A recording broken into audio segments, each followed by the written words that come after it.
Well, yeah, let me see. Not 44. What do you think? No.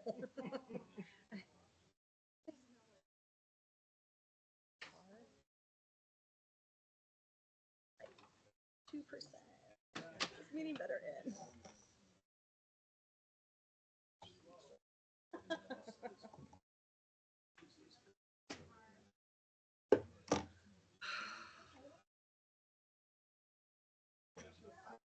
Okay. All right. You guys are on. You're already on live. Okay. There's always a phone. There's that too. Yep. By the way, yeah, looking forward to it. Yeah, I'm not. Well, they're going to meet again Monday. Here. Yeah. So you are probably. Yeah. Okay, I have to go right now.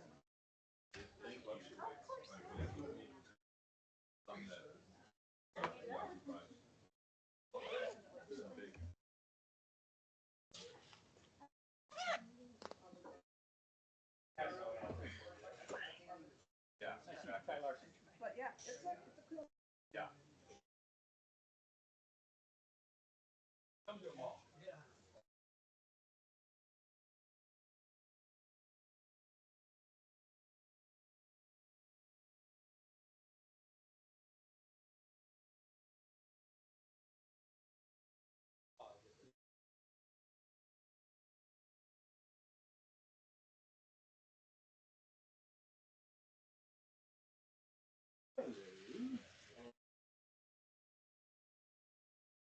And you.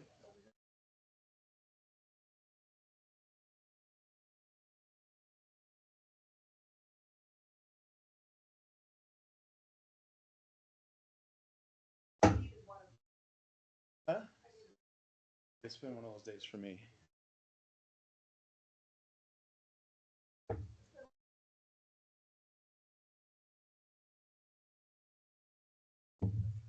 I don't know how many more years left before I retire. I was not expecting them to be this busy. So.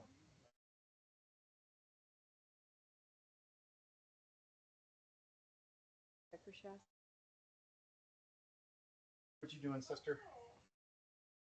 Trying to get my brain a different hat on right now. You're what? Trying to get a different hat on right now. Which hat is that? This hat. For this? Yeah, I didn't get home until like I thought was 4:30. so the hat for this, is it the one with the propeller going whee? Okay. You have one too? Yeah, I do.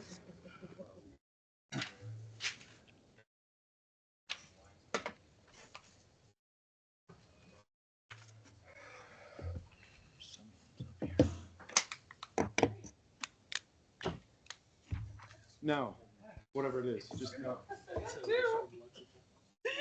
I'm not usually a coffee drinker. Huh?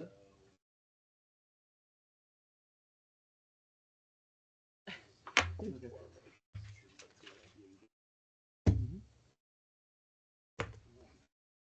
You do. So. Is it? Hide it under the desk.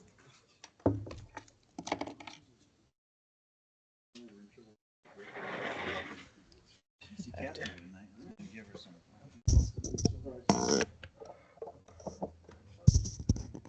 Oh,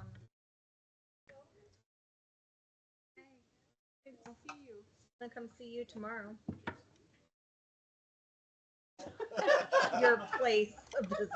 Kidding. Oh, she'll be there for that one. And then nobody's gonna care after that. What time are you coming? I haven't scheduled anything. Going. I'm just gonna pop in. Idaho Power. Well, I mean, how late are you open till? They're like 2. Yeah. So that's two. Well, Well, it's 10. Did you? We're in no, charge. how your business? I don't want to Oh, that thing. What's tomorrow?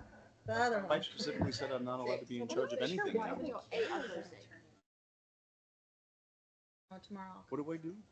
6. I don't know. Who's doing what? You're coming to see me like cool I get a stuff. mustache? Your other cool. The other cool stuff. You see that? It's green, and it says it's muted in here.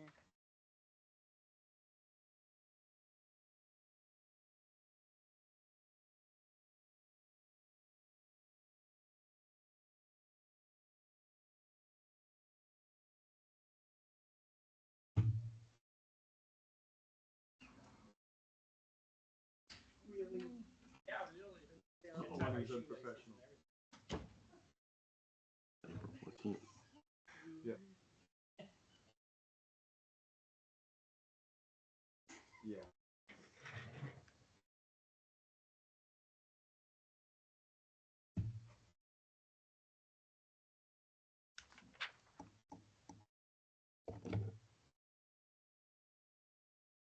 Muted you out. Just kidding. I just was so quick about it, right? I shocked you with it.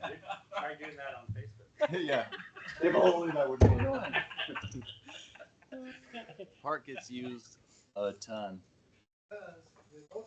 Yeah, it's crazy. Okay.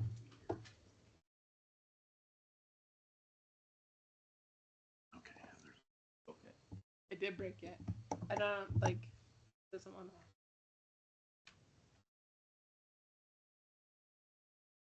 He's setting up.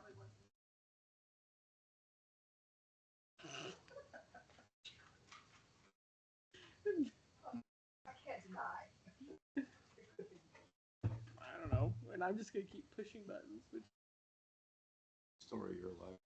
see if I go to this one. This team.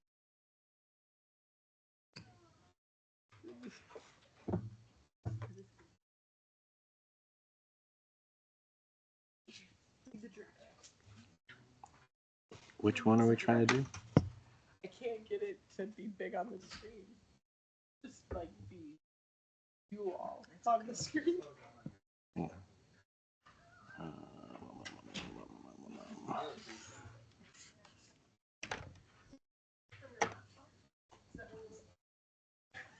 No, I don't ever take control, Brenda. On yours, if you press the individuals, can you take them off of screen? From No, I can remove you from the meeting or bring you on the screen. Can I be removed from the meeting? Usually I can switch to attendee view and it, right. but it's not a lot. It's not moving over. It's just staying like this. So, but Interesting. it's one more lovely feature of my.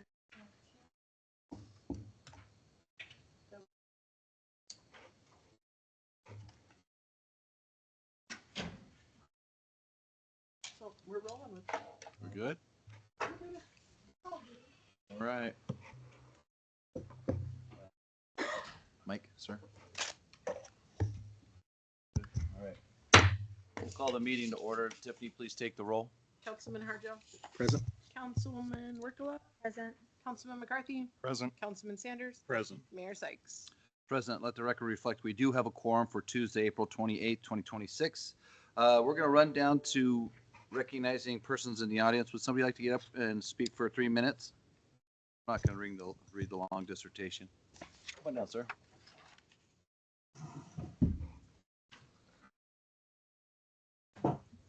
I'm James Newton. Mayor, members of the City Council. The city recognized when Title X was adopted, the rural communities are often left with limited internet choices, higher prices, and service that is slow and unreliable. Those of us outside of LID 1 and the newer construction areas are still facing the same problems today that were existed when this utility was first created. Residents should not be dealing with these problems when Title X was supposed to address them. Reliable high-speed internet is essential for everyday life with work, school, telehealth, home businesses, streaming, smart home technology, and personal security all depends on a strong, dependable connectivity. If certain aspects of LID 1 funding raised concerns, this council has more than enough time to review them since LID 2 was placed on indefinite hold in June 24, 2025. pending their resolution. Since then, the council has had an additional time, including April 3rd, 2026, the special fiber workshop, to ask questions and gather information. I respectfully believe the time has come to move the review to action and allow LID2 to move forward. By approving it, you will build upon the city's existing fiber infrastructure and will help lay the foundation for broader internet modernization throughout the city. You will make Mountain Home an example of what a small rural Idaho community can accomplish when it refuses to settle for limited choices, slow speeds, and unreliable service. By choosing to move forward, you will show that one town, one team is not just a slogan, but a shared commitment to serve this community today and well into the future. So tonight, I respectfully ask the council to place LID2 expansion on the May 12th City Council agenda and take a formal action to move it forward. Residents have waited a long time for fast, reliable internet service, and you have an opportunity to provide that. Thank you. Anybody else? One down, sir. Mayor, City Council. My name's Carl Heffaker. I've been a railroad engineer for over 50 years, and I'd like to discuss the Railroad Industrial Park for a couple minutes, if I could. In December of 2011, there was a FRA inspection done on the track between North Haskett and the Elmcrest extension. The people at that inspection, it was UPRR, Mountain Home Air Force Base, EnviroCare of Idaho, West Rail Construction, and myself. An estimate was prepared to bring that track up to a level that would allow the UP to put cars on track 772, which is the main track between North Haskett and Elmcrest. I believe that that estimate was given to the city. Anyway, nothing was done because EnviroCare decided to back out of the, they decided they didn't want to use that track. So anyway, in 2015, I was present for another walkthrough inspection of the track. This was track 719, that's the south leg of the Y, and then track 772. The UPRR was there, Mountain Home Air Force Base, City of Mountain Home, and myself. And what I did was make a updated estimate of what the cost would be to upgrade the tracks. And I don't know if the city did anything. That was the last I heard of it. So anyway, 2019, Mountain Home Air Force Base gave the city the track, 3.5 miles of track. It extends from North Haskett all the way across Highway 67 over to the old Air Base Highway. I believe that's what they call it. So that was in 2019. So in 2020, the city hired CRS to come and do a rail assessment. And one of my questions is why didn't we use the estimate for the rail from before and just update it? CRS charged a total of $50,000, of which $10,000 was used as their inspection of the track between Haskett and Elmcrest. I don't know what the city feels that they got out of that $50,000, but CRS didn't even make a transportation plan. They didn't tell the city how they were going to get cars in there, who was going to switch the cars, who was going to be the third party carrier And also, they made a site plan that was similar to the one that you can find on the Mountain Home website, which erroneously leads the viewers to think that there is a mainline switch on the west side of that Y going to the main line. And that's not true. There isn't a switch. The nearest switch to get on the main line is about 2 miles to the east. And you have to go through that grain factory to get to that switch. But nevertheless, that site plan doesn't reflect current conditions. Carl, my timer person here forgot to hit the start button. Is there all this stuff that you can just email Tiffany and I get this to the council? Well, yeah, I can do it. Yeah, I of course appreciate I it. can. But So we have a 3-minute time limit because we have other people that want to speak. okay. So I'll give you 30 more seconds. No, I used up 3 minutes yet. I thought I timed this at home. Oh, Anyway, I guess the bottom line is you guys put out a SOQ last May, and then I got a call from Keller saying they were going to get hired by the city, and they wanted me to go out and inspect the track for them.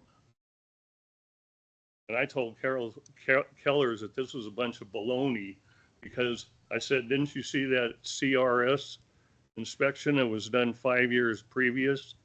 And James Bledsoe told me, no, I haven't seen it. And I told him I was going to object to them getting a job here with the city again, as far as the railroad went. And I went out and walked the tracks between. all right, Carl. All right. Get us all your information. I'll get whatever you have there to the council. Okay. All right, I don't my want friend. to see you guys hiring any more consultants for that railroad out there. You don't need any. Okay. You need somebody to go out there and spray the weeds. Thank you. Thank you, Carl. Thanks, Carl. All right, next. Come on down, John. Not my job normally. City Council members and Mayor Sykes. My name is John Hochstrasser, and I just want to put my 2 bits in on that LID, opening up the second phase of it. I have 2 houses. One, we have the fiber optics from the city, and it is awesome, and it's always up, and it's fast, and it's great. I have Zito down here, and it is the worst. And I won't do Century Tel, and so I'm just throwing my hat in. Please consider opening up the LID2 for the little guys that can't afford $3,300 or $600 or whatever cash up front. So that's it. I'll give the rest of my time to that gentleman. Just Thanks, John. yeah, just think about it, guys. All right. Anybody else? All right. Hey, Ren. Mayor, council members, I just wanted to say thank you. My name is Ren Hernandez. I'm running for Elmore County Commissioner. I want to say thank you to everyone who came out last night for the chamber meet the candidates. It really meant a lot that you guys came out. And if anybody has questions, I have a website. They can go to the website, contact me. I'm open to answer any questions anybody in the community has. That was all. Thanks.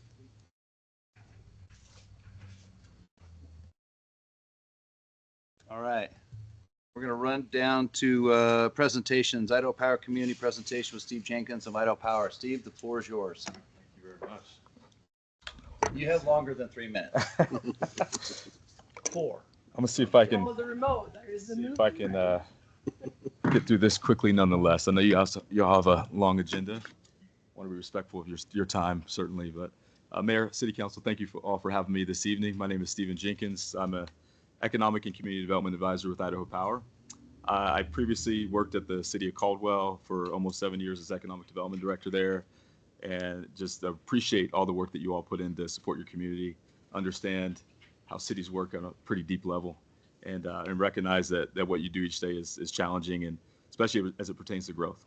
So some of the things I'll talk about today are just broadly how we serve your community, and then things that we have in anticipation of future growth that we see in this area. So I'm excited to share a little bit more about Idaho Power's perspective and the partnership we have with the City of Mountain Home. Okay, so we've been around for a long time. Idaho Power has since 1916. The state of Idaho was incorporated July 3rd, 1890, so Idaho Power wasn't far behind that. What you all see in that first image there is Swan Falls Dam. I spent a lot of time there, had a really awesome tour in that facility, but a lot of history tied to hydroelectric power and things that Idaho Power's been working on for a long time to make sure that we can support the growth that we're seeing today. A lot of forethought went into the planning, and a lot of effort went into what we have today as far as our grid is concerned. So I'm appreciative of the efforts of our longstanding leadership that's been in place. Snake River is really the central point of who we serve.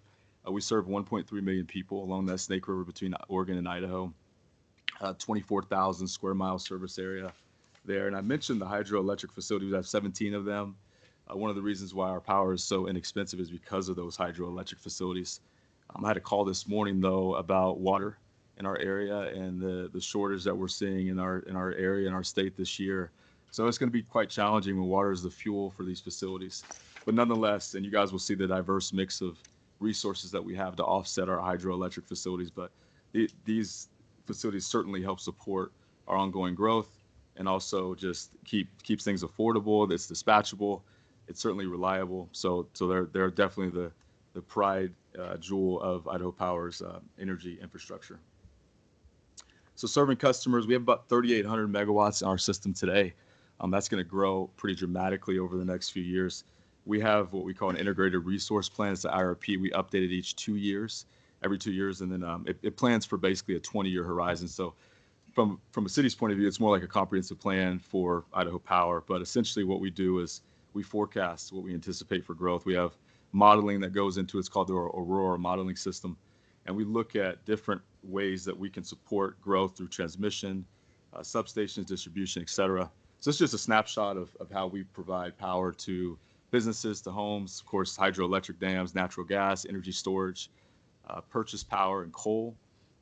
By the way, Idaho Power is a net importer, so we purchase a lot of power, purchase and sell back and forth. So there's a lot of that activity going on, and we have a control room in Idaho Power, which I've been fortunate enough to see. And it's a real-time business. I mean, power travels at 189,000 miles per second. It's an immediate thing. These lights that are on right now are being generated right now. So it's pretty amazing.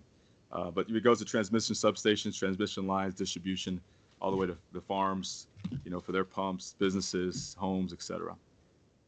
So I talked about our energy mix a little bit. Hydropower is right now our largest portion of our energy mix at 36.9%. That varies each year, but I think we're going to be close to that mark this year. We're fortunate to have a pretty wet April, so that helped a ton as far as water supply is concerned. Wind and solar, that's been picking up as well, and you can see it in comparison to the national average there. Wind and solar are great resources, but they're intermittent, meaning they're not always dependable. So it just depends on, if you have days that are cloudy, things like that, non-windy days, that certainly impacts that. Coal has been reduced. That's carbon emitting resource. So we have an initiative here to be 100% clean by 2045. So we've been reducing that over the years. We've picked up in natural gas over the years quite a bit. Benton Mountain nearby has certainly helped with that. Danskin is another one. And we have a future project down the road that we're working on that's natural gas fired facility. So we'll have more of that on the way. Okay, so how we give back to our communities. We've given about $1.5 million back in 2025.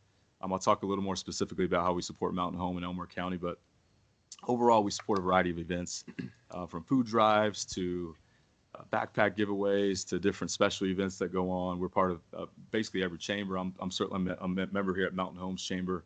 So we try to get out and support the community as much as we can and be a part of it because we live here as well. I actually moved here from the state of Missouri, but I have 4 boys and they're all born here. So hopefully that gives me a couple points as far as locals are concerned. But we're part of the community. We care very deeply about the communities that we serve and we're part of. So we're excited to give back in tangible ways.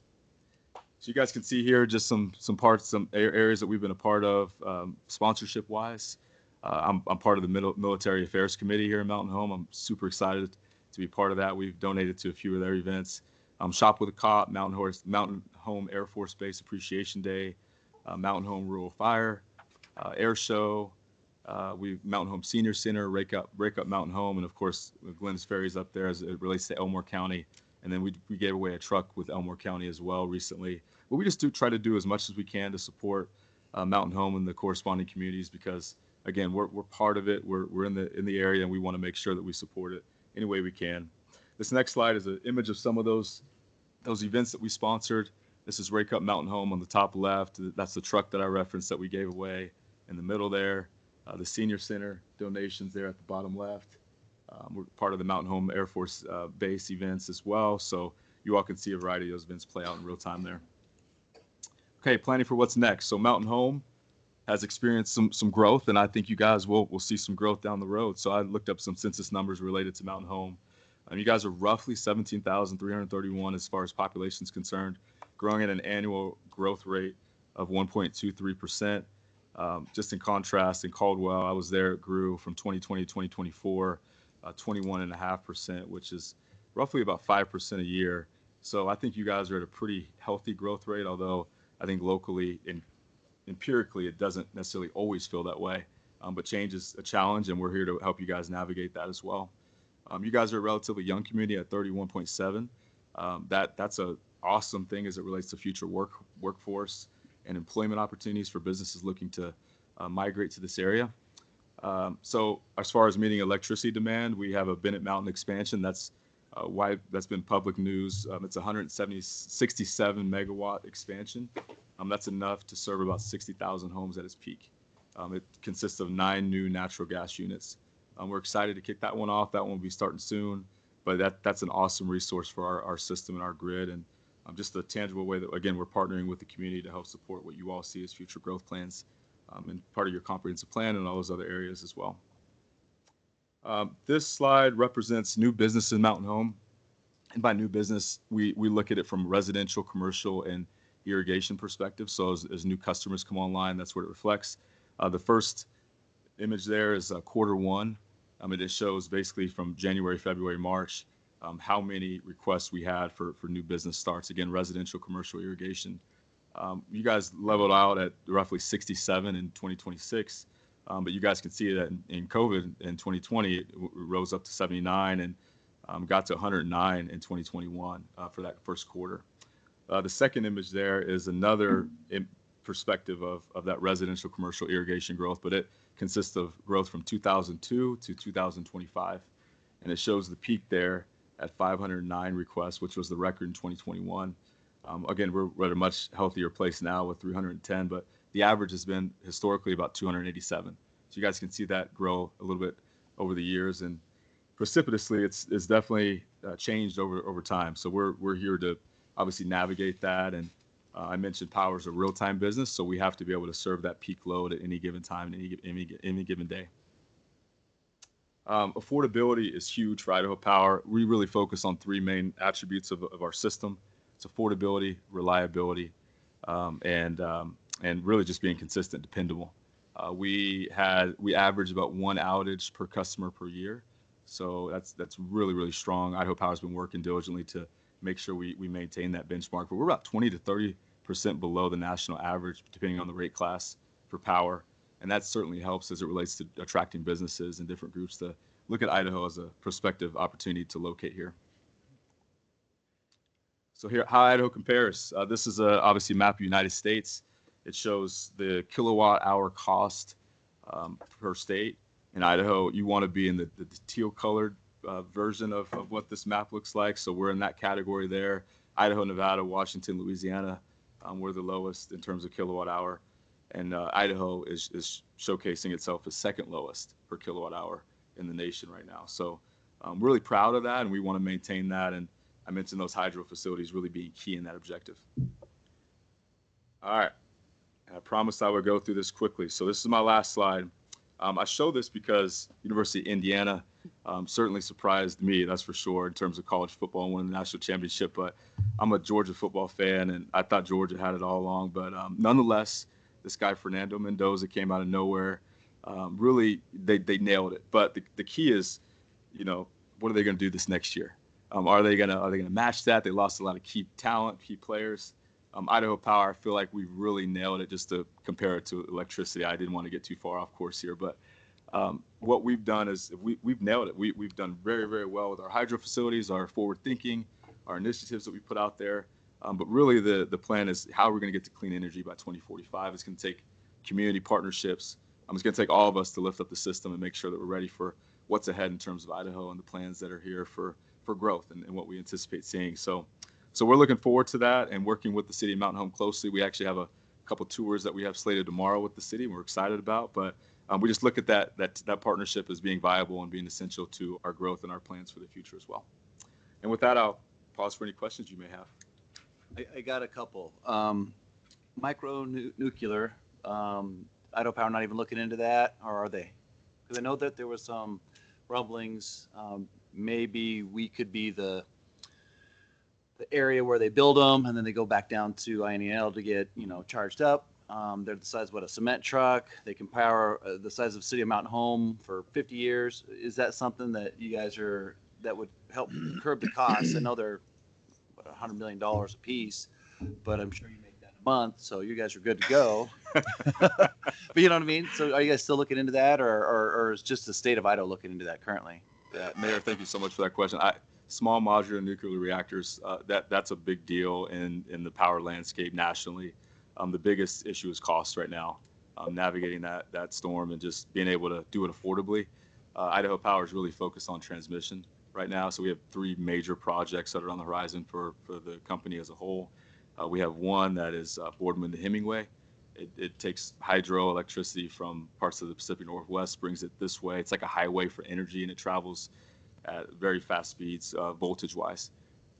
Then we have SWIP to the desert Southwest. We're able to take energy from very sunny states like Nevada and Arizona, states like that, where we can pull power when it's 50 degrees down there and maybe 20 degrees up here, and power is needed most. And then we're trying to get energy or wind energy from Wyoming.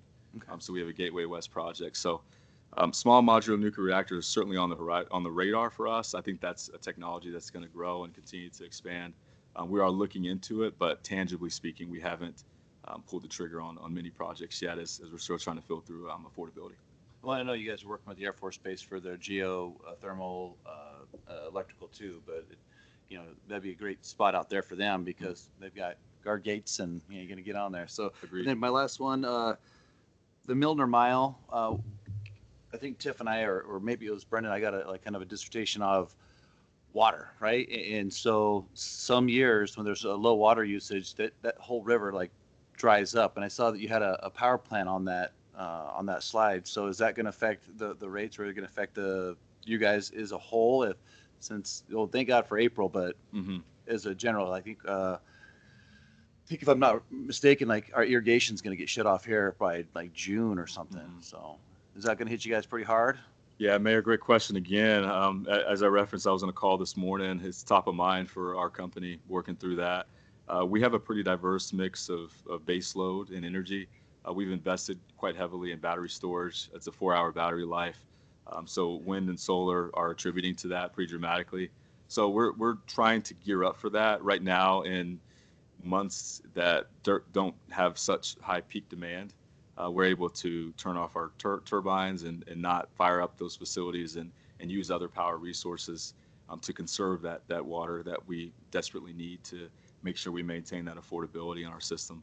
But that's a great question, and we continue to monitor it daily. There's not a ton. Obviously, Mother Nature is going to run its course, but we certainly have other methods that certainly support the system in a way that we've invested in over the years. Okay. And of course, I'll ask one more question. I'm going to shut up. I saw that you donated a truck. We would love to have one of your guys' lift trucks for our street department. If you ever want to donate one, we're your city. Don't give them to nobody else but Mountain Home. Awesome, Mayor. That's why I'm here. I appreciate the feedback. I will take it back.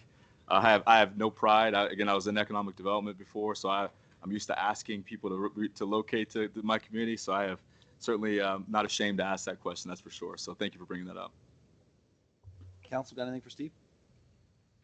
All right, my friend. Great. I appreciate you, man. Thank you so much. Appreciate it. Thank you for the partnership. Yep. Right, we're gonna. It would have been better if you called the Seahawks. We're going to run down to a presentation by Cassia Crossley from the nonprofit Just Serve. Oh, they're on Teams, right? Or they're. Kaisa's here. Did I butcher your name? I'm sorry. It's happened before. It's Kaisa. Kaisa. It's Okay. So. I'm getting it up. Okay. Yep. So I'll just give you the nod when I want you to go to the next. Or something. Give I'll give you the. Okay, thank you for this opportunity. I represent the nonprofit organization called Just Serve, and we are a nonprofit that promotes community service. So. Sorry. We have to work Sorry. through all our technical troubleshooting Sorry. here. We're showing as sharing.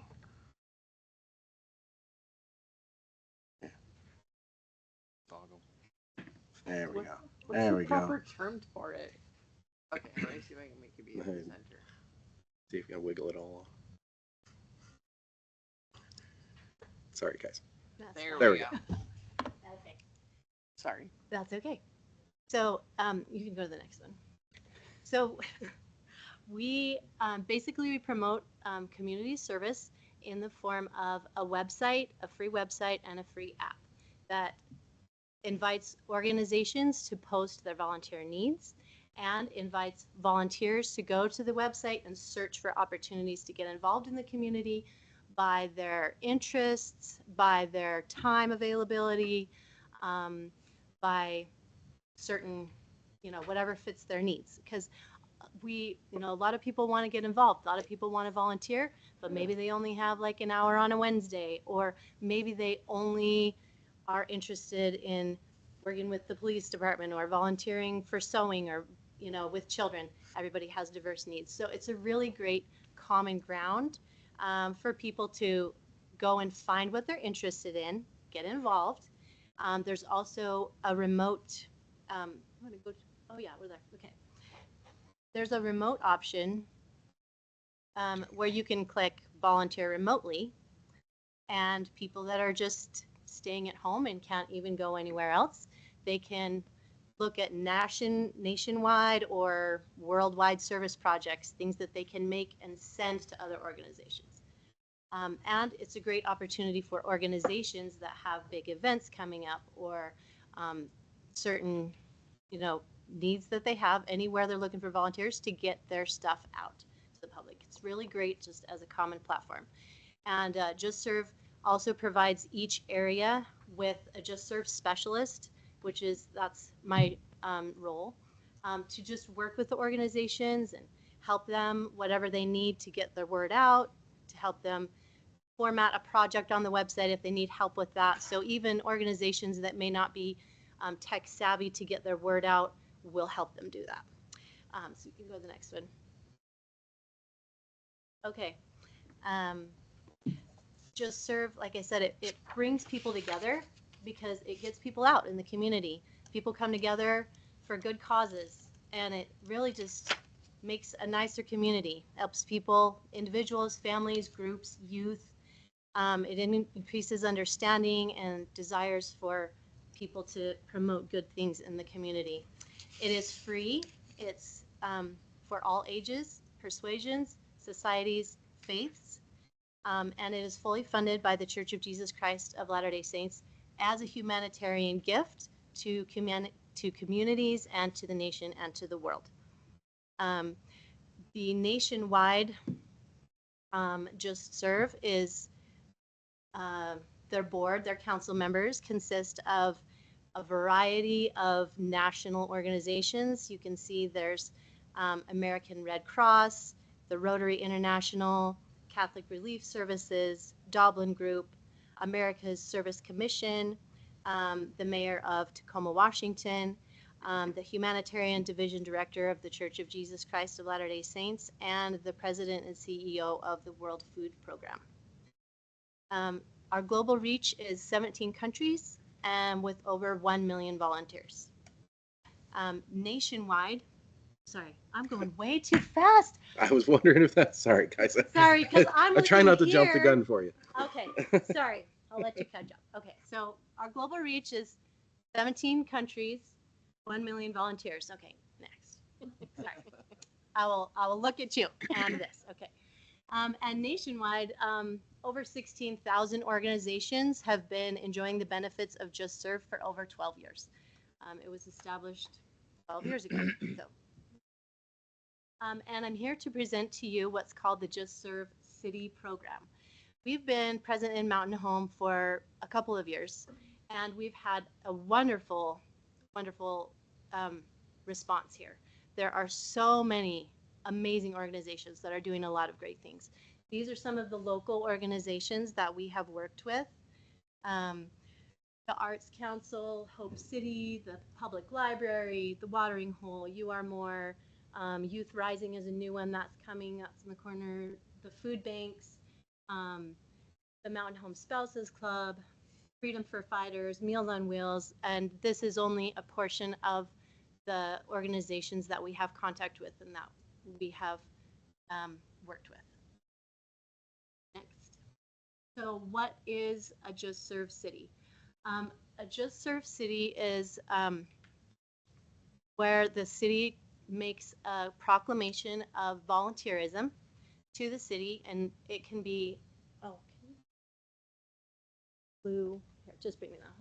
So you make a proclamation that Mountain Home has dedicated the city to be promoting volunteerism and promoting community service. And it can be any type of proclamation that you want. I brought a sample because I forgot to send one to Tiffany, but here's a sample of what one would look like. So you can look at that. And it basically just says, you know, we like community service. We want people to be involved, and that we as a city are encouraging our citizens to get out and help, get out and get involved and help these organizations. And why would a city become a Just Serve City? Well, it really increases the number of people that get involved just because of simple awareness.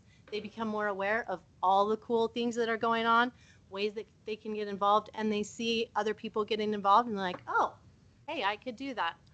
I want to be involved. And it just really has lifted a lot of communities, and specifically the youth, like, because it's a digital platform, and we also have social media channels where we try and promote the different service projects that are happening. Like the Just Serve Cities have seen like huge increase in youth involvement in the community and in the service. And as we all know, that is so critical for youth today, to just start to feel like they're a part of something bigger. They have gifts to give, and pretty soon they're going to be in these places. They're going to be the adults in the cities, you know, to start to think about that. Okay, next. And then this is a little video about one of the, do you have audio on that?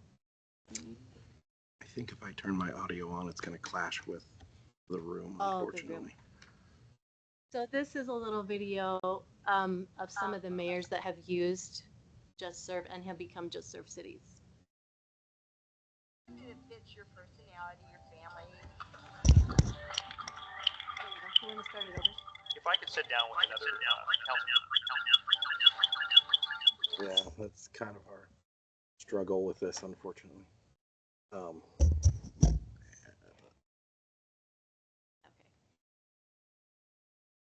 Should we skip it? We might.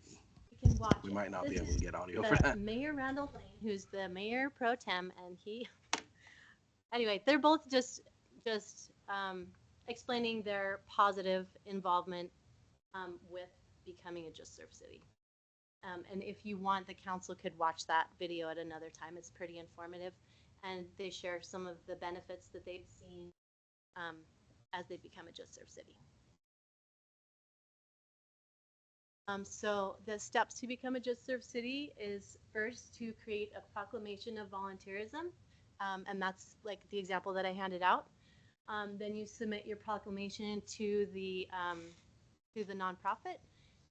They'll look it over, and it's also, we can show that we have quite a few cities that are organizations that have been participating, and then they'll send the acceptance or the approval either to someone in the council that submits it, or if you'd like me to submit it, it will come to me, and then I'll bring it back to the council.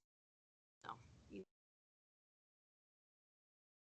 Okay, nationwide, the Just Serve has really been appearing in lots of cities. So it Just Serve held a solution session at the National League of Cities in Atlanta, Georgia, introducing the Just Serve City program. Okay. And since then, there are over 400 cities nationwide that are Just Serve cities. Next, yeah. Okay, and next. The city of Los Angeles, this is his testimonial from the police department. He says, we are one of those organizations that people think of just law enforcement, but that's really never been our game. We're actually about bettering the community. I'm sure you can attest to that. One of the things we focus on is the coordination of community resources to better the community, and Just Serve has definitely been an integral part of that relationship. I appreciate the service they provide, and I'm looking forward to continuing the work with Just Serve in the future. In Idaho, we have actually had an overwhelming response. Idaho is the first state to become a Just Serve state because we had the most cities in one state. So on January 29th of this year, Idaho became the first Just Serve state with 22 Just Serve cities, which the number has now gone up to 26 since then, which is the highest in the U.S. Governor Brad Little, the Senate President Pro Tem Kelly Anthony, and the Speaker of the House Mike Moyle accepted this honor on behalf of every volunteer, nonprofit, and community leader who makes it great. So these are some of the cities in Idaho that have become Just Serve cities: Pocatello, Idaho Falls, Rexburg, Blackfoot, Yukon, Parma, Middleton, Shelley, American Falls, Buell, Iona, Harrison, Rockland, Ammon, Incan, and Chubbuck. And then the four up there, the yellow, are also Just Serve cities, but they have so many organizations participating that the nonprofit has issued them an extra certificate called a Global Just Serve City Award. And that's for cities that have just huge amounts of organizations and huge amounts of volunteers and happening. And so that's Meridian, Boise, Caldwell, and Nampa.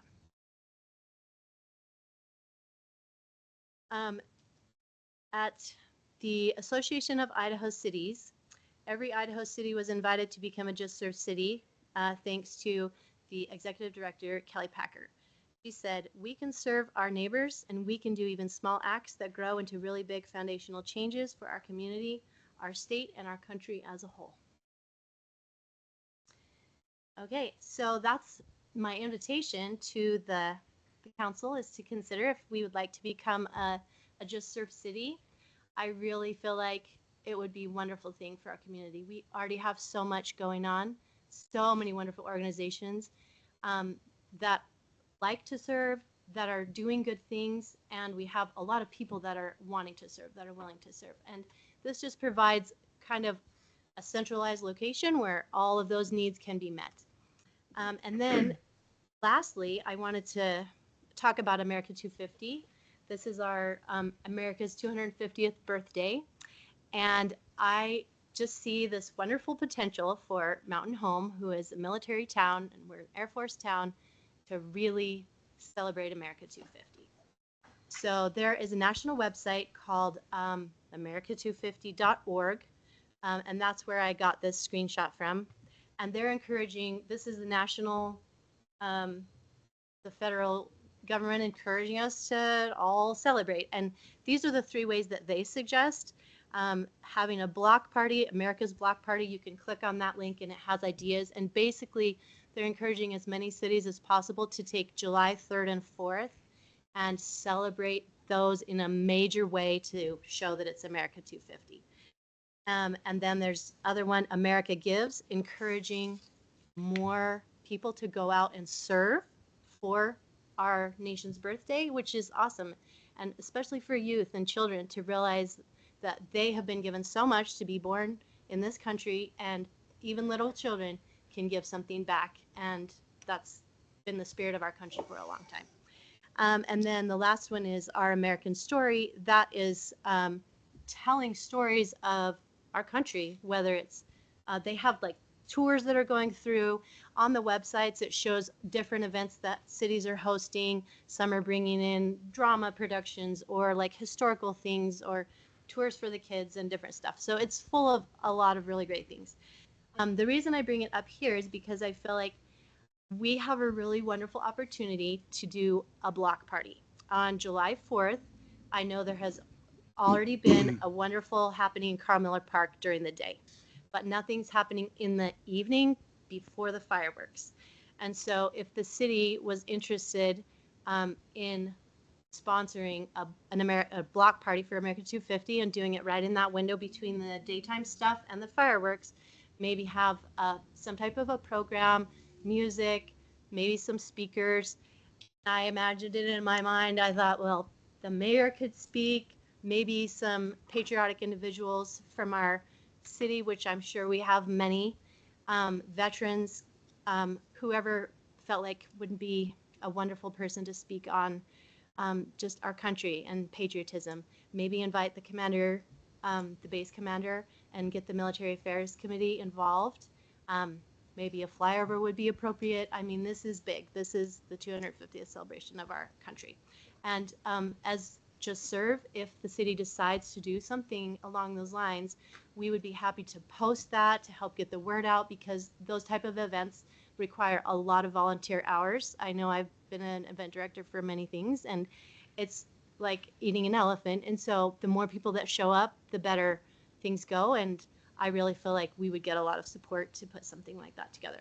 So that's an invitation. So those are my 2 invitations. And yeah, if you have any questions. Oh, this is, yeah, sorry, the next slide, last one. This is another part of the America's 250th birthday.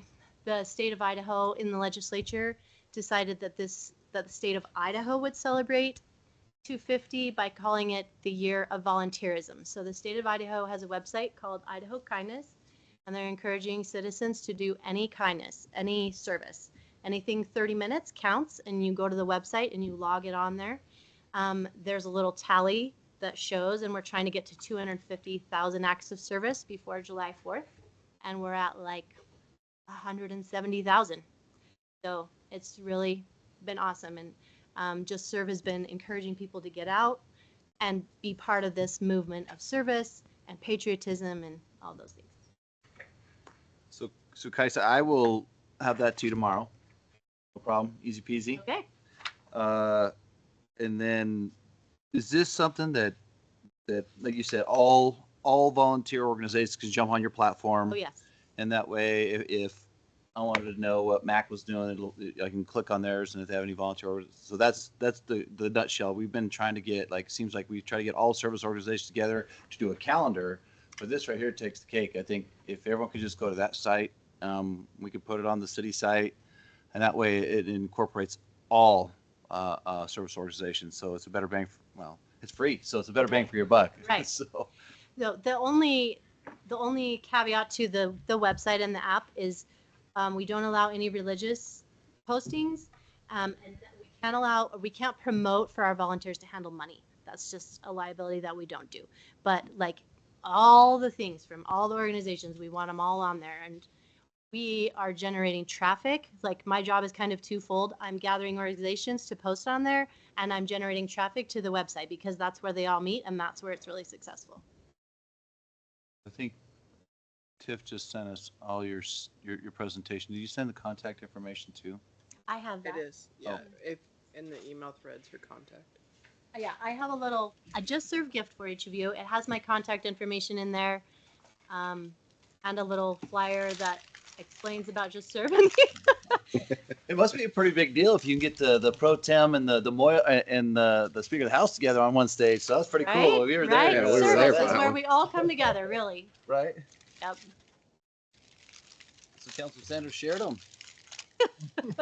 Hold it against me. Council, and like I said, we were there for that presentation that you did, and I asked Mayor Simison about it, and he said you got to get on there, and we all get so busy. So, I appreciate you taking your time coming here and getting us, putting a boot in our ears, getting us going again. Yeah. Council, got anything for Kaisa? Thank you. Nope. Thank you so Okay. much. And then do you want to consider, I guess you'll just reach out to me if you are if you are thinking of doing a July 4th thing, Mm-hmm. just let me know how we can help you. See, I love that. Yeah. I love it. Perfect. No, I'll probably give you a buzz tomorrow and pick your brain on all that, and how to obviously, it's a pretty special a day. 250 years is something big. So I think we all want to be a part of something special, especially something like that. So I'm not speaking for the council, but I think we're all, I'm in. So you got me. Thank you. Thank you very much.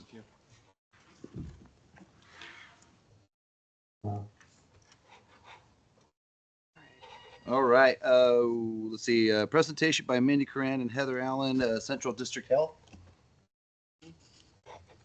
Hi, thank you. I'm Heather Allen. I am on camera now, and Mindy she said she tried to join, but she wasn't able to get into the meeting. She is active on chat though, so if we have any questions for her, she said to go ahead and feel free to tag her in on that way, or on that through chat. So I wasn't sure how much time I had. I thought that I was told I had 5 minutes, so I was prepared to skip through these slides pretty fast. I won't take up too much of your time, but so I'm here to represent Communities for Youth. We are an Idaho-based Communities for Youth. I'm speaking, I work for Central District Health, and I also am a community lead for Communities for Youth. So if I say we, I'm using that interchangeably, but Communities for Youth is an Idaho-based initiative that's focused on improving youth mental health and well-being through upstream prevention. We are statewide, however, we do have regional initiatives. If you could go to the next slide, please. What we do, so we build capacity in communities, and we do that by making data-driven decisions. And so engaging youth is at the heart of our process. It's a key to the model that we base everything off of. And to do that, we partner with schools, parent groups, hospitals, local law enforcement, business leaders, and more. We'll get into the nuts and bolts of that a little bit if you want to go to the next slide. Thank you. That one's perfect.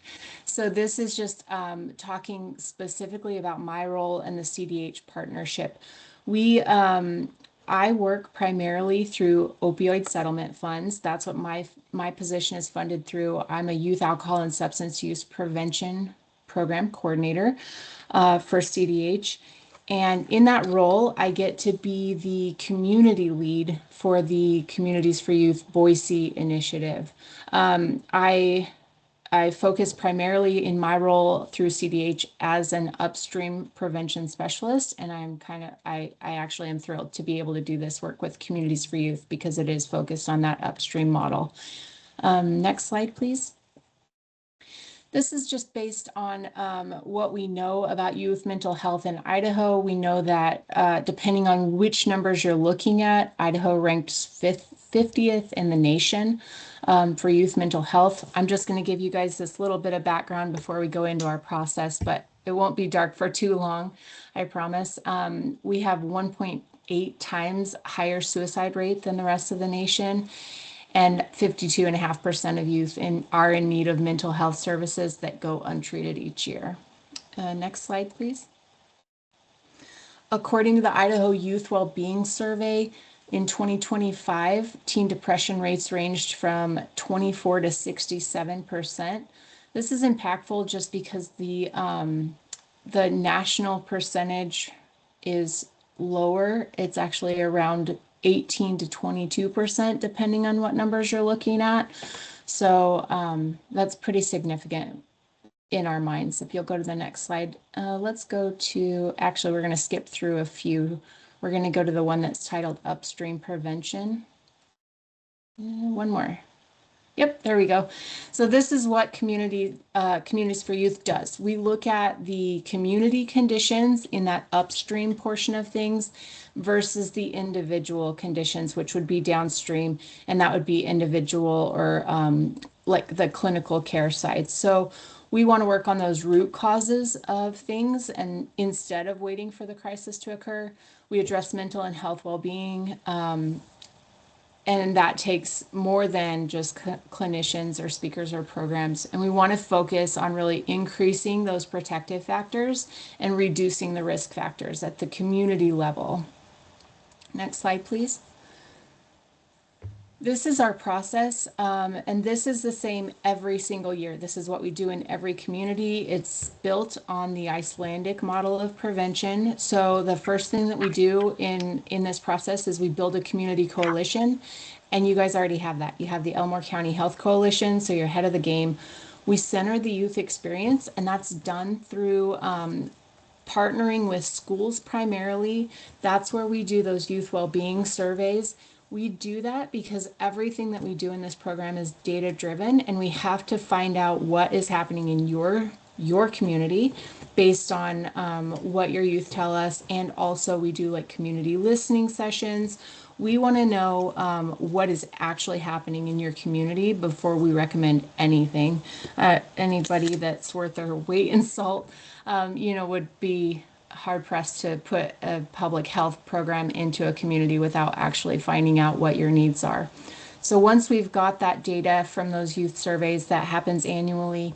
Once we have the data, the surveys actually happen generally in October. We get the data back to the schools or the school administrators by November, and then we start doing school data walks and community data walks. So we tell you within a month to 6 weeks, generally it's right in that range, exactly what the data says that's happening in your community. And so we take that information, we set goals, take action, and then we just keep the conversation going throughout the year. We make sure that we know what those risk and protective factors the risk factors are, and then we put in, we help to promote the protective factors based on that data. If you could go to the next slide, please. And this is why those surveys are so important. We want to make sure that we communicate clearly to you as a community. Communities for Youth does not know what your community needs. The data will inform that.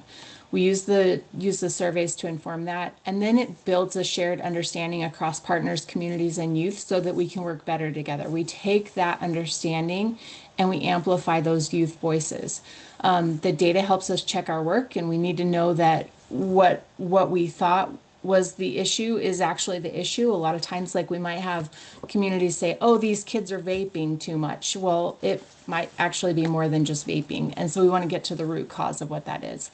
And then we keep that actual experience and the needs of youth at the center of all the conversations that we're having. Next slide, please. The survey data helps us to look at the root causes across all of these domains. The data actually asks questions in all of these areas. So individual, peer, family, school, and community.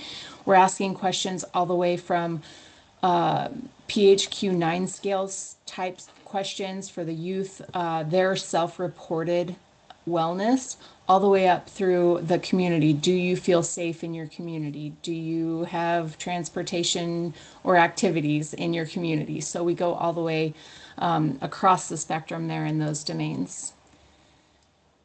If you could go to the next slide, let's skip through that one. We do, this is just to show you, we don't need to go into all of the Boise data slides or anything, and I don't even think we have too many in this slide deck. The key reason for us doing this is that we know that once we address these risk and protective factors in youth, it affects their outcomes going forward. So the slide that you're on now, the social isolation, stress, lack of sleep, these are things that have been identified in Boise youth from those surveys that we know are risk factors for Boise students. And so what we do is we take that, like the first one is social isolation. Communities for Youth comes in and says, hey, Boise teens have identified that they're feeling socially isolated. So what can we do as a community to support them? So Boise, in the Boise Initiative, this is actually how the city of Boise is helping. They partnered with Valley Regional Transit to provide free bus rides for youth for the summer. And so that's just one way that the community came in and they're like, okay, how can we help kids feel more socially connected if they're feeling socially isolated? That's one of the things. Heather? So, yes, I got a quick question. So yes. I know you guys went to another slide. I was checking out slide 17. It said that the depression rate, the moderate to severe depression rate has dropped from 38% in 2022 to 2025. What was the reason behind that? Do you know by chance? You're talking about, yes, so it's good news, key trends in Boise teens over time. Is that where you're at? Oh, that's in Boise? Okay. That was in Boise. Yes. So we started doing the youth well-being surveys in Boise in 2022. And over that period of time, we've been focused very strongly on the social connection piece. And that's, I can't say that the social connection is the key that's made that difference, but since we've been doing this work and surveying with youth and addressing these risk and protective factors, we've seen those depressive symptoms decrease. Copy that. Thank you. You're welcome.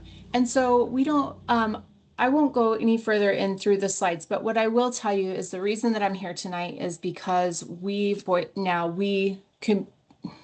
Central District Health, we're applying for a grant through the OJJDP, so Office of Juvenile Justice Department Prevention. I can't remember all of it, but OJJDP. And so we're applying for a grant. It's upwards of $750,000 a year for 3 years. My ask of you, Mayor, and the City Council is that you would just write a letter of support indicating that you would be willing to support our grant application. The way that this will affect you, I worked on the budget for this grant application today, and it looks like we'd be able to put around $400,000 back into your community to support community subgrants, school subgrants. That would we have to be very specific in what we say we're going to do with this money. So those community subgrants would support things like building, not building, I can't say building, supporting funding for maybe bigger youth spaces, third spaces where they, activity centers in Glens Ferry or Youth Rising, a bigger location for that. We need to be specific about how we can support intervention and treatment programs. So that might look like funding extra positions or putting money towards spaces for that, or a completely new position. I don't know what that would look like, but those things are all determined by what that data says. I just know I'm setting money aside in the budget specifically for that. So school community subgrant or community subgrants for the implementation is around 200,000. School, both of them are. So really what I'm just looking for is no financial, it doesn't cost you guys anything. It's more just, hey, we support this effort and we want to prioritize the health of our kids in the community. I think that you have a letter that's already been drafted. You guys can change it as needed to make it feel authentic to you. That's my pitch. That's why I'm here, hoping that we can bring this into your community, as I've seen it be very, very beneficial all the way around. Absolutely. I don't think that's on my end. Sorry about that. I'm doing it. I'm not. I am not. That's weird. The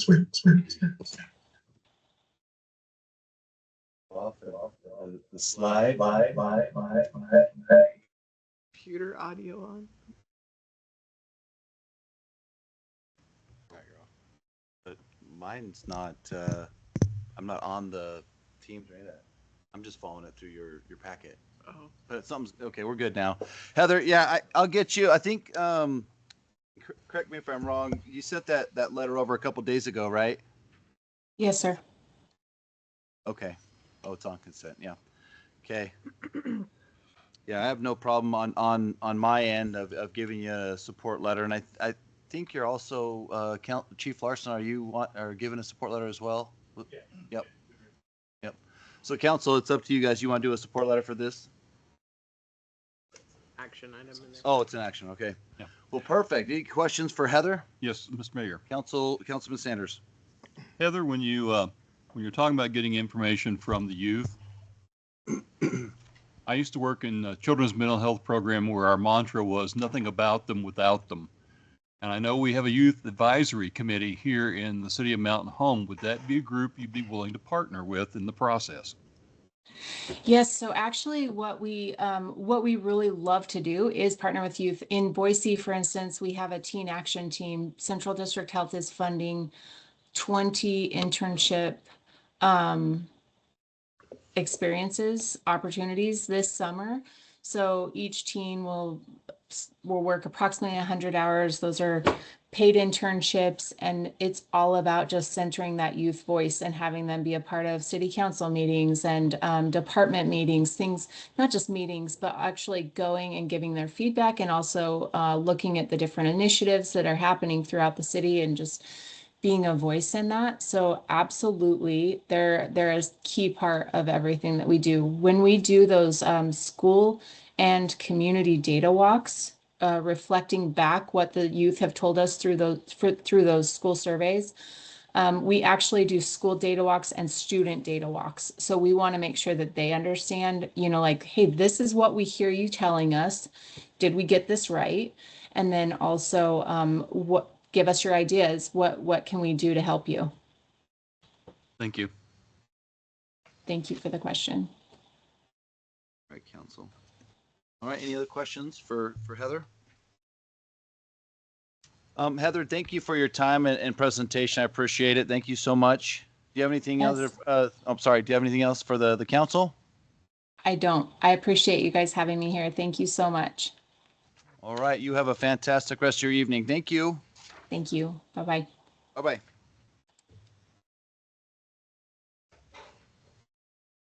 All right, council, we're gonna run down to conflict of declaration. Has any council member received information pertaining to otherwise had any contact with any person regarding any items of the city council agenda? If so, please set forth nature of contact.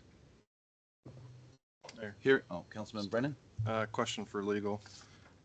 For new business item number 6, I know we'll be discussing the resolution, but for transparency, I do want the board and the public to know that I did have a family member that applied for the DIFAC, which is an unpaid position, volunteer position. So just want to bring that there and then bring that to Paul as It does not constitute a conflict of interest because it's unpaid, and it serves as an advisory capacity.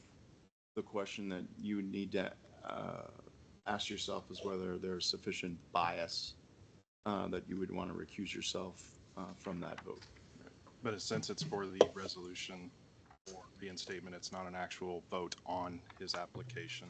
Correct. So you're fine today. Yep. Just want to bring that for awareness for this board or this body and then the public for transparency. So that's all I have, Mayor. Okay. Hearing none, we're going to run down the consent agenda. Council, is there anything on the consent agenda that you want to have more clarification on? Mayor. Councilwoman Orkla? I want more clarification on 6, please. 6. So pull it. No, just clarification. It's just a 1-pager. If you can just explain exactly what color is what this letter saying. Go ahead, Tiff. The task order in the packet is for general engineering. So it's their general engineering services for, I do believe, plan reviews, water, wastewater, things of that nature. So Mayor. Council 1. So the amendment says they increase the total combined budget limit for these task orders by 150,000 from 550 to 700,000. Is that what it's? Is that the main purpose of this? Is this amendment? I think it's isn't every 5 years, or is this the term for every 5 years we up them, or not up them, but re-establish him as our city engineer? Let me go back. I wish Chris was here. Councilman, hang on. Okay, Councilman McCarthy. Sorry. Councilwoman Workla, I actually would like to pull number 6 if we can for discussion, if that's okay. So. Okay. And then Mayor. Councilman Workla? And then 10, with that last brief that we just had, when I look up her letter of support, I missed this. Did she say that this is the exact letter of support that we will be putting our names to? Or, because it pretty much talks about support for like impacted by opioids and stimulants and substance abuse disorders and behavioral health support. But she covered more than just this. Is this what we'll be signing, or is it going to come back to us with a different letter of support? It was my understanding this is like their draft, but you could articulate it in your own verbiage. Because she did say that they have to be very specific on how much they're putting into. And so she said that their goal is to put in $400,000 back into the community. I didn't know if she meant Mountain Home or Elmore County as a whole. If that is the case, I guess she probably don't know. I probably should have asked this earlier. But I just want to know the specifics that she's going to put in her grant application, if that's going to be reflected on this letter of support. Question. Councilman Harge, do you have a better synopsis of that on that, maybe? Mayor, unfortunately, I don't in the context of that question. The reason I became aware of this, I sat in on the Elmore County Health Coalition monthly meetings, and this was a topic that was discussed where they were looking for advocates in terms of their partner municipalities. I don't have the answer to Councilwoman Workala's question for that, however.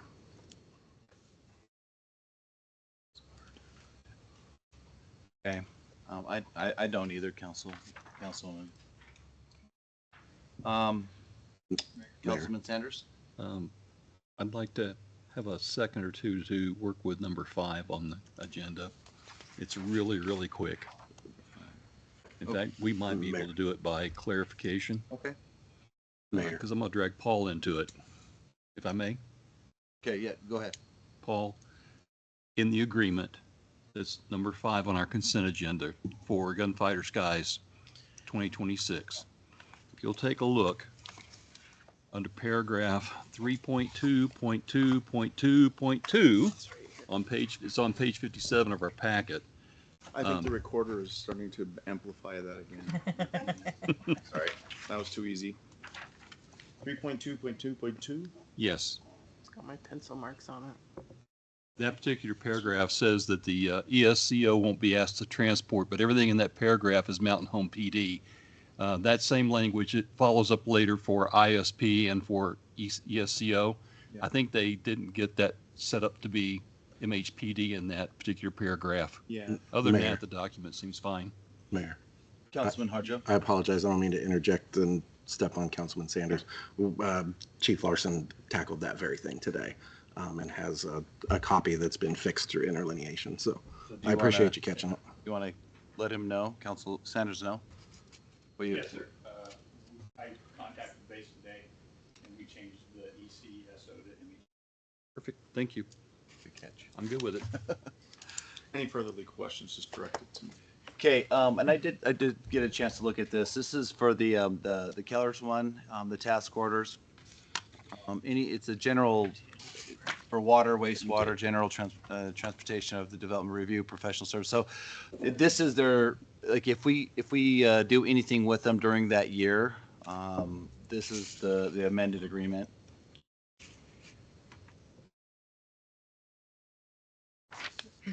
Mayor. So, Councilman, it's pulled, but I just wanted to clarify that. But yeah, Councilman McCarthy. I just had a quick clarification for number 9. Maybe Paula can kind of help on this. Sorry to put you on the spot, but page 4 of the document for Soren, they had a paragraph sorry, so page 4 of the document or 71 of our packet. There was a paragraph there that says, we have identified the following significant risks and material misstatements as part of our audit planning. I don't want to be raising red flags, but I guess I'm just trying to figure out, because they state management override of controls, improper revenue recognition, so I wasn't sure if that's a piece that.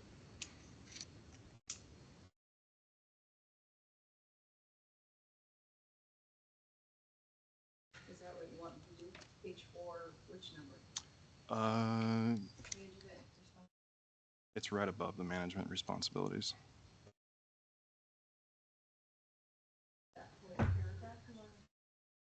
We have identified the following significant risks of material misstatements as part of our audit planning. Because it goes with the whole statement of audit, but we haven't had an audit. We're just saying we do find significant. But I can ask them that question. Okay. Can we pull that to come back? They always have that same, I've seen that same paragraph like every time in every city. It's just one of their cases. They just write that.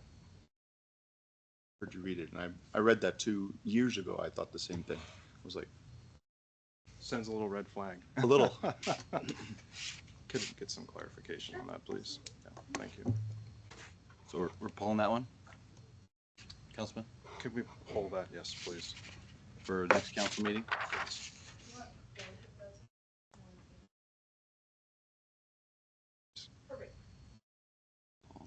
meeting. Okay. So currently, council, I just have number 6 pulled into new business. 6. And then number 9 pulled for the next meeting. Correct? Mayor. Councilman Harjo? And accept changes to number 5 through interlineation. Changes to number 5. 5. So with that, council, do I hear a motion?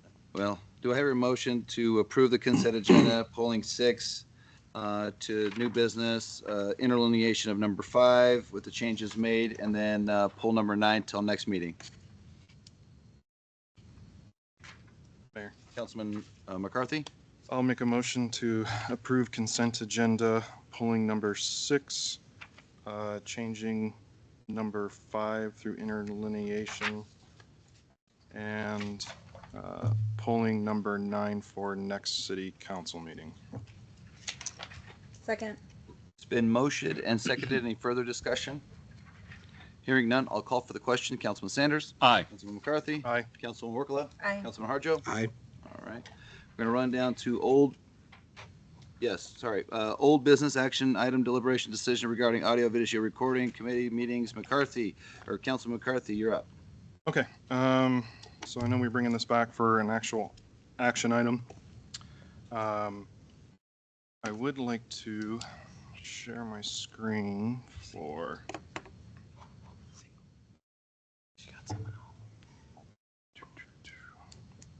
Have.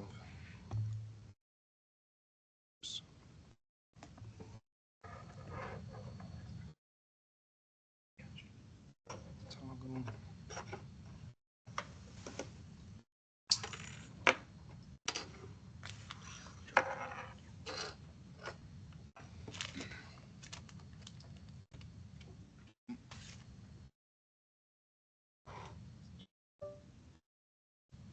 I hit the toggle. I know. I see your screen. It's gonna be something up here, I bet. Try that again.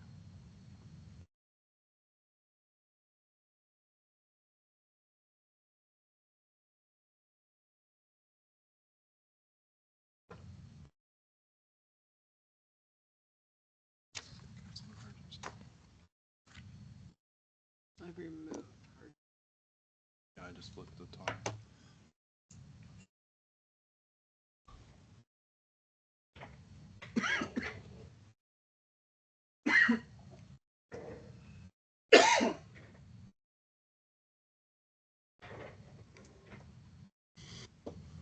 Showing sharing on my screen.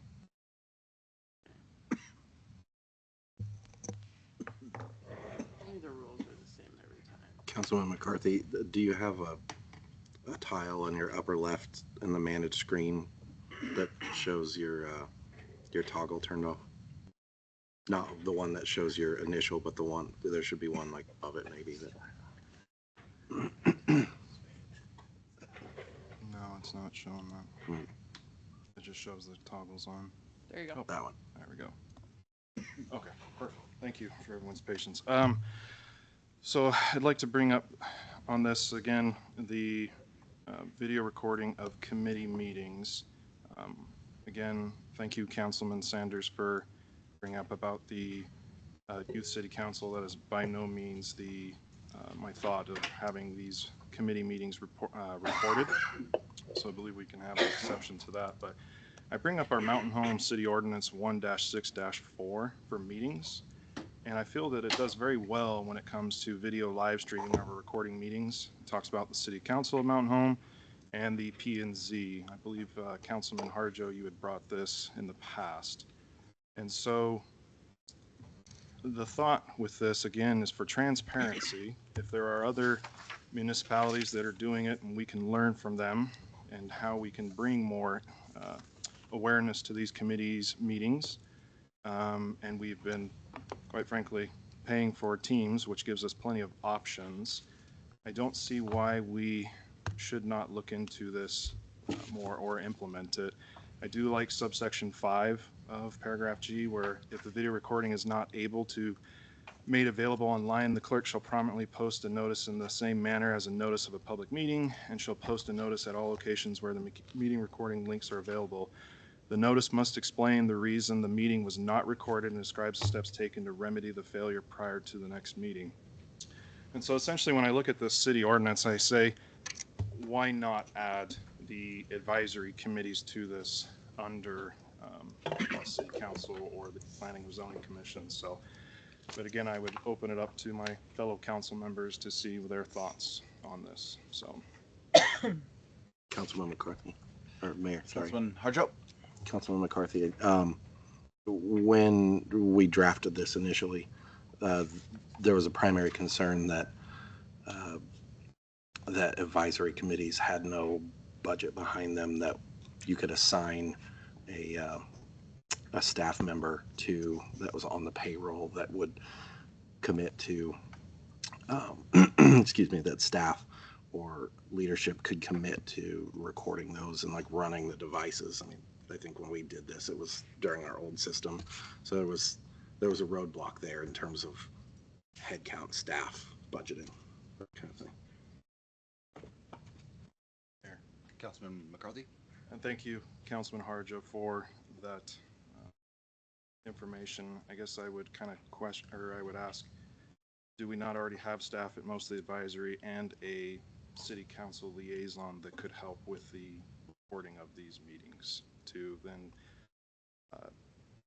minimize any concern, I guess, when it comes to staffing or, as you put it, budgeting?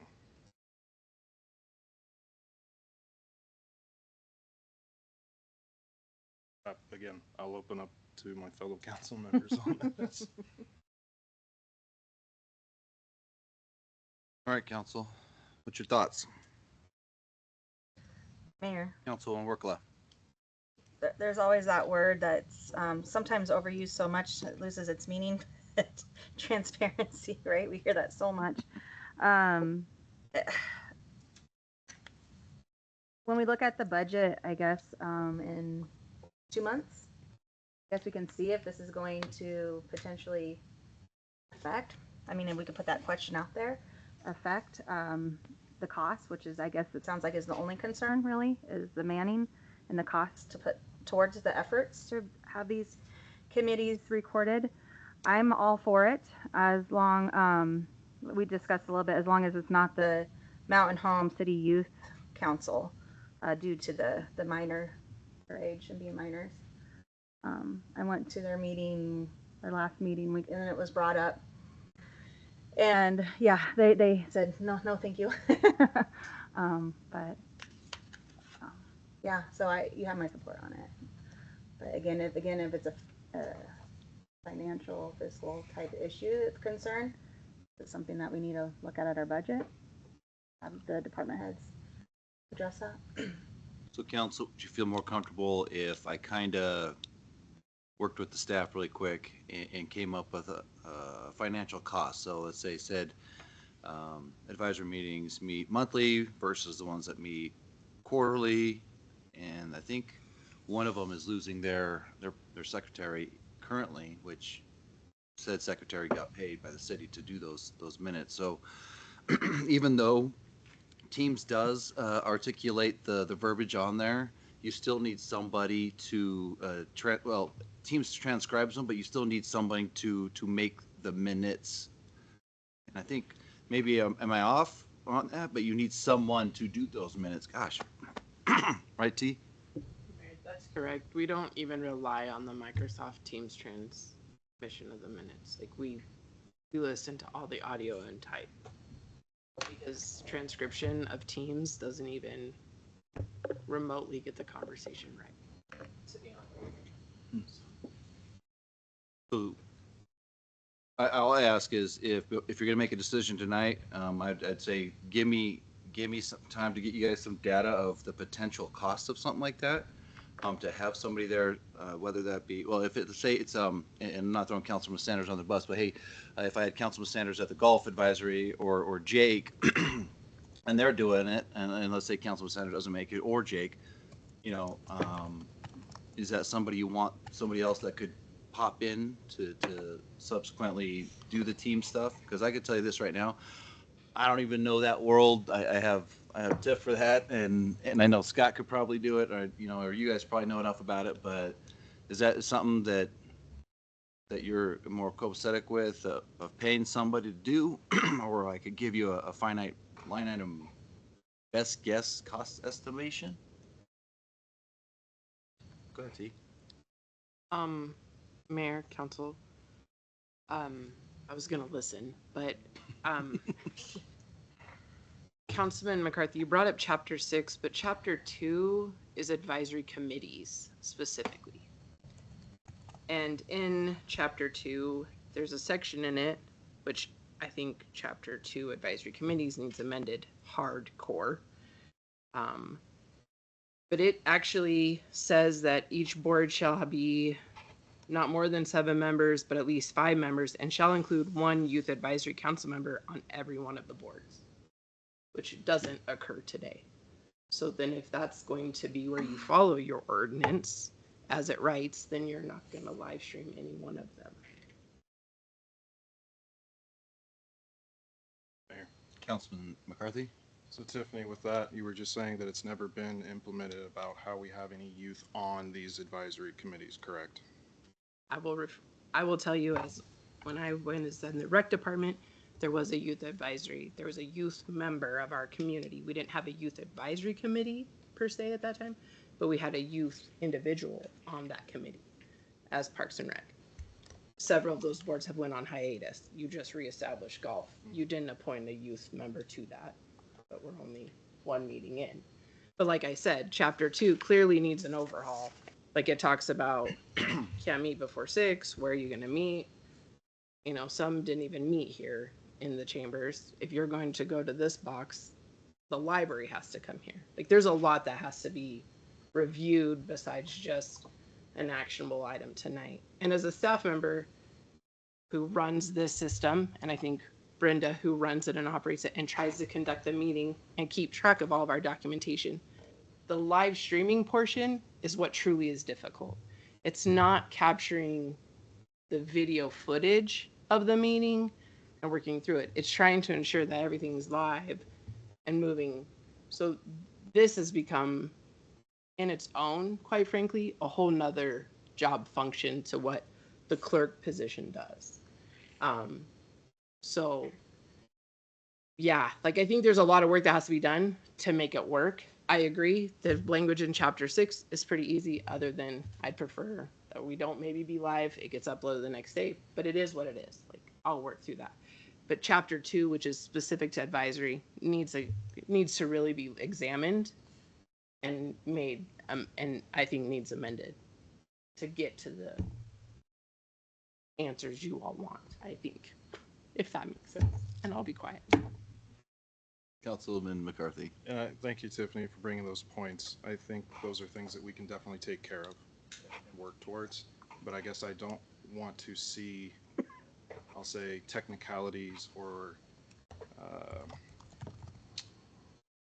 an issue of paying for it when we already have staff. I mean, we had staff at DIFAC, Brenda and Nicole, we use P&Z, we have city council here, golf advisory committee, and that's why my suggestion is we can also have the city council liaisons, go through this training to help. And so again, I agree, there's some work to be done on it, but I just don't want to see this being used as a way that we shouldn't be trying to be transparent when other cities are doing that same thing and providing it. If it's live streaming or if it's uploading the video the next day, absolutely, again, those are discussions, but again, I think this is something very important. If we all believe in transparency and everyone is, I'll have to steal from Councilwoman Worklas, it's a word that's used all the time, but why not do it? And I think that's kind of the question I come here is these things can be easily dealt with some work. Let's do it. Copy that. Mayor. Yeah. I believe that, and I think involvement in the community, I agree with that, but I think appointing secretaries to the committees that then do the transcription, and then the committee themselves has some onus and some work in it. They're creating their agendas, they're getting them to the clerk's office to hang, they're transcribing the minutes to get them back to the body. That way there's onus in the work of the committee as well, rather than appearing and then a staff member or you guys volunteering to do it, doing the work for them. I think that gives the committee some ownership in what they're doing too. And we haven't done that in the past, but in the cities I've reached out to that do advisory committees, they, like City of Caldwell, their airport, they have their own secretary, a committee member does it, they're not paid or compensated. So I think that is something to look at too. I think that gives the committee themselves some onus in it. And I think if those advisory committees appoint a secretary, then that secretary, one, you're not having to pay him, but two, it saves tax dollars, and then you still have your transparency, you still have your live video, and then you have your meeting minutes all done by the secretary. So with this, what's the direction? Councilman McCarthy, what kind of direction you want us to go? Well, I first want to kind of also allow, not to put him on spot, Councilman Sanders, do you have any thoughts on this before? I know you were asking direction, but. Councilman Sanders, you got anything? There are a lot of different points to consider. One of the things I look at is there a substantial advantage to live streaming video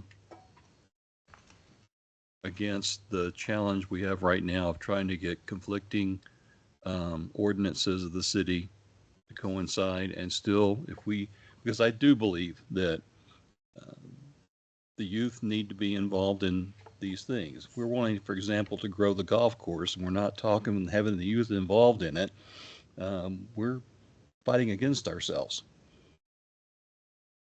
I would like to find a way where we can have these accurately recorded, while at the same time not being forced into a box where we can't get people involved to do it. So from my part of the world, if I'm at the advisory board for golf, I would be happy to coach someone in the secretary's world about how to take the manual notes.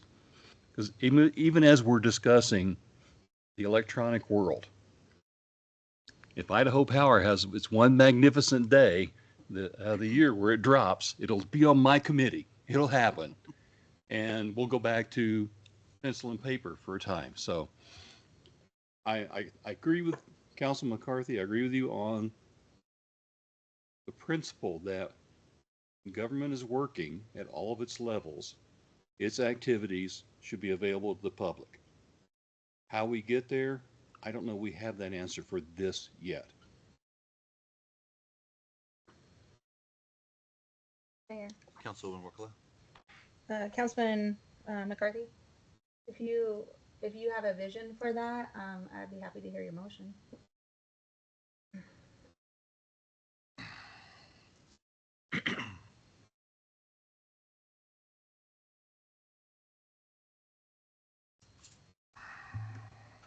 Sorry to put you on the spot there. No, no. But really quick, while he's thinking, so for our code or our, I think it's ordinance or resolution, whatever it is, the youth council, they're supposed to be, and you're the liaison. Can you do us a solid and reach out to them and say, would any of the youth council want to be on any of the advisory, like whether that's airport or golf?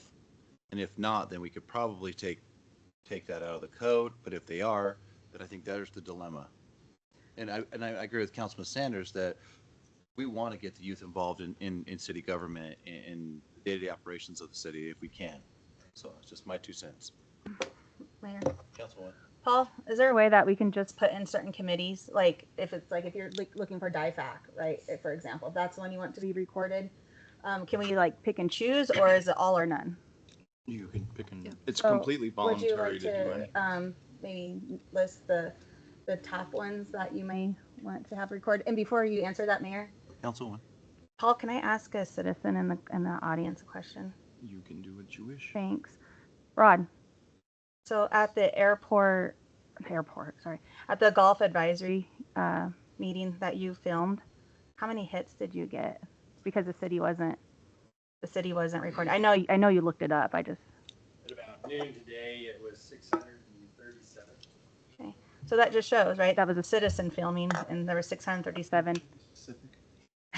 Hey, it's been fun to watch it. I'm just saying there's 637 people that were interested in that meeting, and that would have missed out if it wasn't being filmed, right? But, okay, go ahead. Mayor.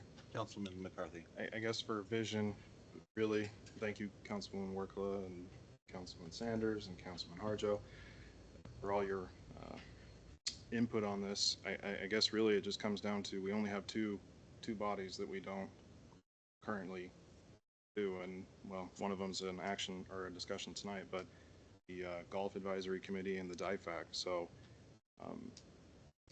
unless we decide, down the road, this body or a body down the future of adding another committee, I guess the vision that I see is we move forward with process of getting DIFAC and the Golf Advisory Committee added to the list being recorded. Go ahead, T. You have airport committee. Or airport, thank you. So all three, you want all three have youth on there?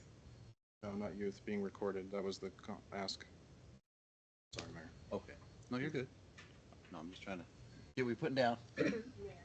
Go ahead. Just on your youth committee, I think it's a lot to ask a young adult of our community. Like, I think it's really good that they want to get involved in local government. But the individuals that serve on the youth advisory committee, I think that'd be a lot to also ask them to attend another meeting. They do, potentially, and they may, but I think you could probably amend it and solicit to just maybe there's some young student that is an avid golfer or is interested and wants to be part of the process that may not be on the. I think if you can just get a youth member of our community, I think that's valuable. So it would take amendment. Councilman McCarthy? Has there ever been a youth, I guess I would ask this question, has there ever been a youth that comes to the airport committee? No idea. Probably not, I would assume. Mayor, as long as I've been the clerk, no. And I can tell you, Parks and Rec, they did exist. I don't, but. I don't think it's an issue of who comes. It's an issue of who serves and what they're saying that's being recorded for record. Like, that's the issue, right? If it's a minor that is being filmed and recorded. There's children in here all the time, so I don't think that's the issue, per se. It's if the youth wants to serve, correct? Is what you're addressing. All right, council, so what's the direction? Where are we going?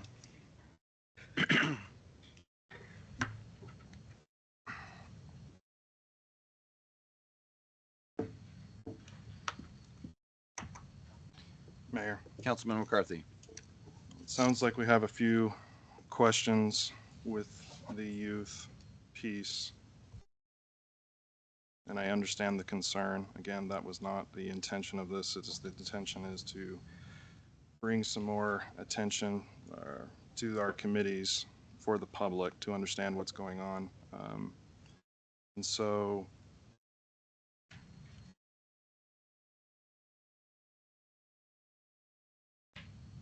I'd like to go forward with this recording. We're trying to get onto the process.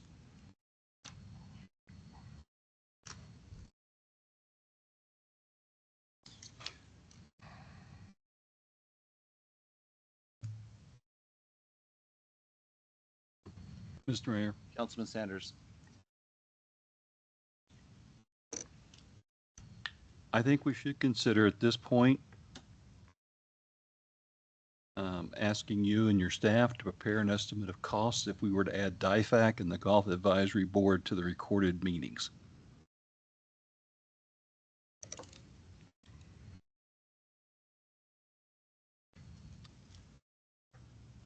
Mayor? Oh, sorry. No, sorry, you're good. And is that like City Hall staff doing the minutes? Like once they're done, we transcribe those?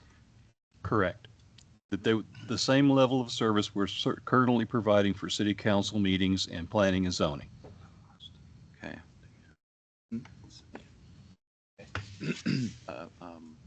Councilman McCarthy?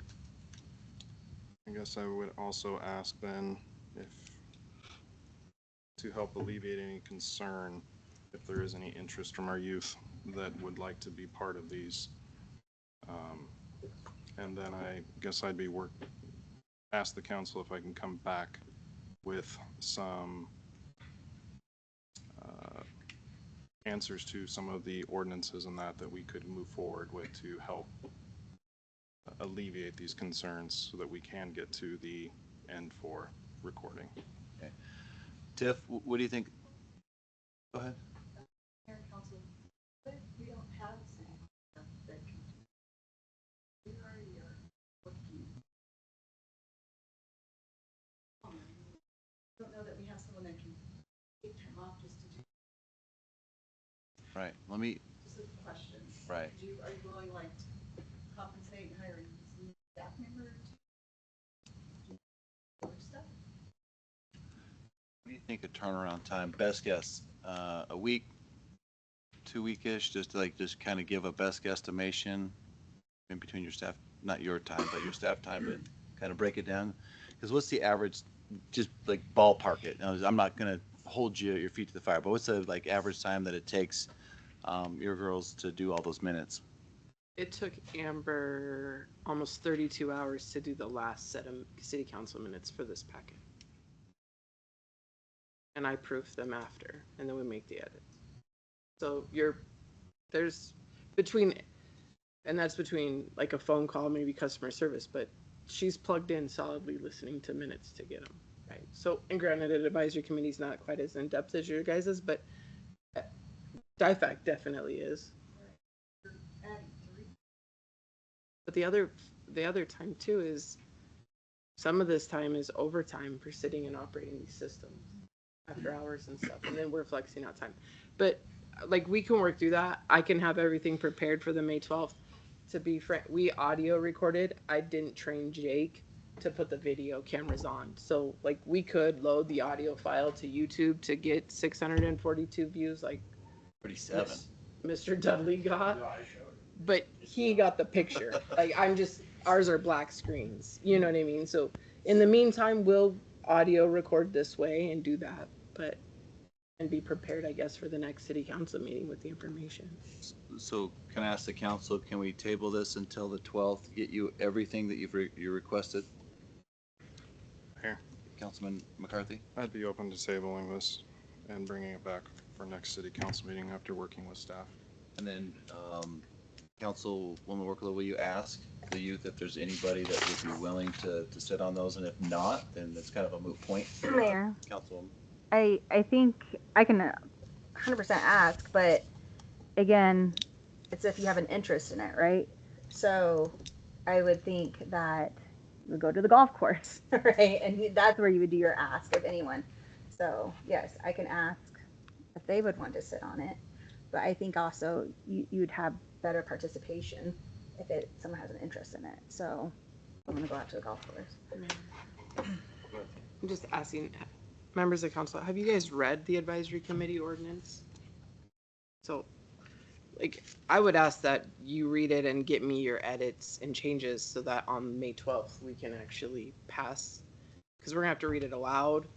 We're gonna have to publish it before any of it becomes code and official. So the sooner you can get eyes on it, read it, and then we make the necessary corrections, that'd be beneficial. Mayor. Councilman McCarthy. Again, that's part of my working with staff. I guess my point of bringing it up here is their interest from this body forward with some recording, however we figure that out, to help bring the public in.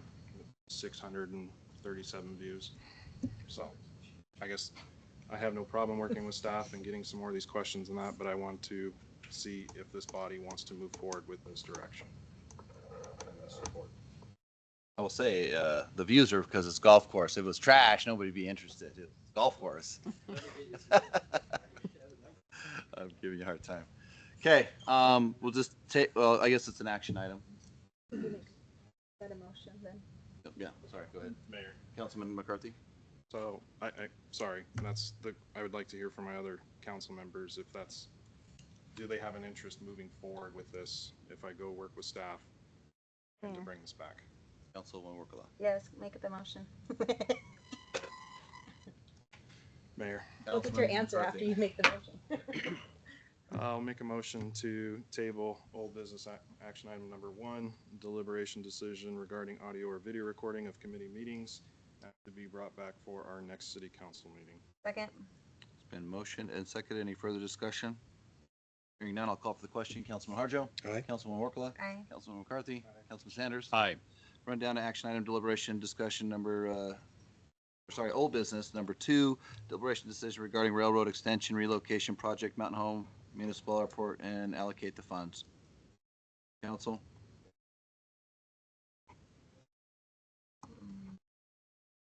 Councilman Workala. So a citizen spoke tonight. Can you guys give me a backstory on what he was, I guess, talking about in regards to this? I will do my best about the I don't know what the 2015 was or the 2020. I think that was, You mentioned 2011, 2015, 2019, 2020. 2019.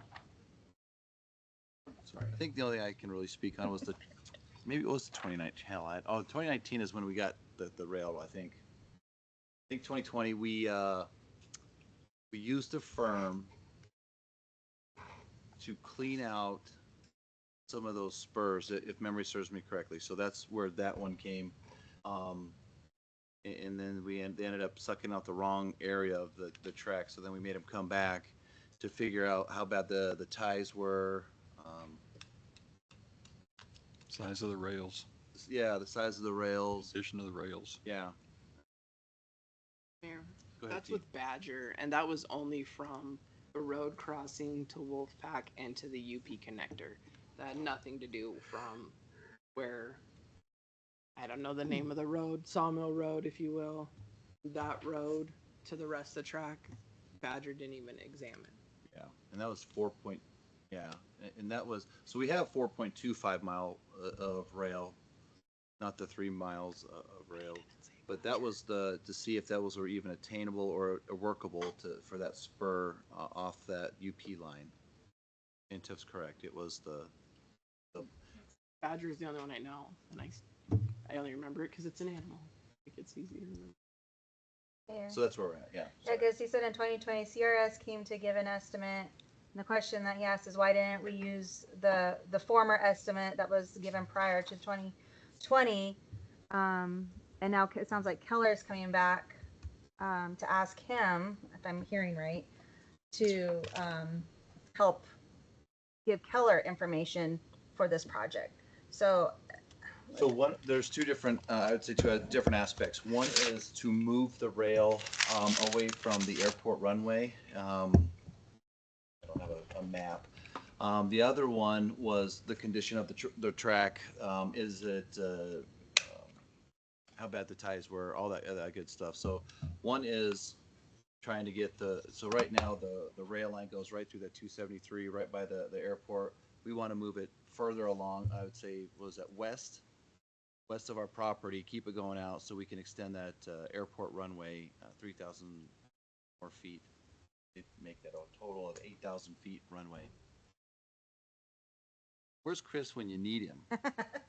Going to a baseball game. No, he deserves that, yeah. What am I missing on that, T? The note, Mayor, Council, the note I have in here regarding CRS was professional services agreement with CRS Engineering to develop a marketing advertisement for proposed rail industrial park for a site selector magazine. So, and I have not read that agreement, but by that summary, I would say that didn't give you a lot of information on quality of rail, but I have not read the actual agreement. Yeah. Councilwoman? So there's $36,570 that you're asking for. You said this money's already been set aside, right? Like it's available within this budget, correct? Correct. That was the study for what is it? It's a facility. The facility plant study. Mr. Mayor, Councilman Sanders. just for clarification, we just approved an additional $150,000 for Carol, from Keller for engineering services. We actually need to pay him an additional 36.5. No. We tabled that for right now. To Okay. numbers, right? Mhm. Oh, Pulled. Oh yeah, we pulled it. Mayor, Go ahead. Councilman Sanders, this is a different task order, so it'd be a completely different project set aside of general engineering. That's like that. This is their rail division line of Keller, not Keller for the water, wastewater, the transmission lines. This was, so there was, we did that RFQ. We had 5 bids back, or what's the word I'm looking at, RFPs. And then at the end, that we all chose the Keller one. I wish I had all that here with me. But we could have picked, I'm just gonna say, what was the other, just give me another rail line company that we used, or that bid on that. Matrix. Matrix. We could have picked Matrix. We'd be sitting here talking about Matrix. Okay, thank you. Yep. Councilman McCarthy. Yes, I have a question regarding the memo that we got on the last city council meeting. Talks about specifically staff is seeking council direction on the following: whether council supports proceeding with phase 1 of the project at the time. If so, whether council prefers to reallocate available FY 2026 funds to accommodate this expenditure or defer funding consideration to FY 2027 budget. So while I understand it sounds like there's money there from what was budgeted on the facility, just want to, for clarification, so this was not budgeted during budget season, right, this actual project. And then my second question would be is, what is the funding source that we have identified for everything that comes back after discovery to move said rail? I guess for short, kind of, to keep it short, where are we getting the funds for that? That's where we use this study. We need this study to go out for all those grants. Let's say you take an appropriations or an OLDC, or right now I just brought it up to the Air Force Base today, seeing if we can utilize some of their funding mechanisms from the base. They're looking into it right now. I think they were telling me Seymour Johnson works with their municipal airport, and don't quote me on Seymour. It was one of those that if something were to touch down or something happened at the base, they use the city's runway as a training. Right now, they can't train on ours because we're 3,000 feet too short without a safety line. And then two, they do it in other municipalities just because if, let's say, something happened to Boise, it's longer flight time. If I can come here, turn and burn, sit down on a mountain home, I'm not burning the fuel, I'm not burning, plus the pilots probably can get out of the jet, our police officers or whatnot, security, not our police officers, but security forces can come to Mountain Home quicker than they get to I would assume Gowan. I'm sure Gowan has their probably security forces too. So those are some of the advocates or the other kind of funding mechanisms that we're trying to find. Councilman? So essentially grants. Grants. Okay. Unless you got a ton of money you want to give me. I guess I'll just speak candidly here. I'm not comfortable with moving forward with a project that we necessarily don't have the funds for, that we're relying on grants for several reasons. But again, I think for me, because this was not budgeted for this season, I would rather see this come during budget season to have a more in-depth conversation. And I think it's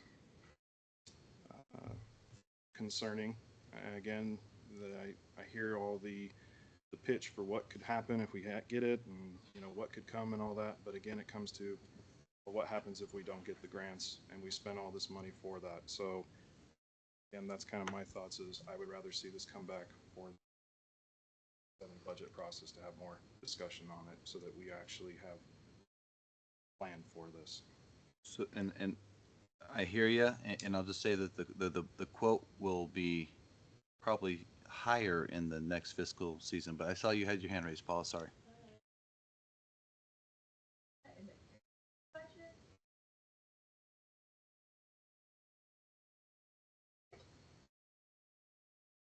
Mr. Mayor, Councilman Sanders. I have a mild amount of angst about blending in government. It's not directly related to the airport. If it's more industrial development we're doing in that section, then I don't want to see it in the airport budget. I'd rather have it be a standalone project. We pay out a general fund that clearly identifies it as industrial infrastructure development. So that there's no confusion about how that money was allocated or how it gets spent. Mayor. Councilman Harjo? I am in full agreement, Councilman Sanders. One of the key things as we've discussed this one that kind of stands out is the concept of holding off on this and putting it in the 27 budget. The factors that where that money was allocated in the 25-26 budget were denied by the city council for the intent of a facility study. That being said, I think that isn't necessarily always the answer, right? Like, the council agreed to the budget.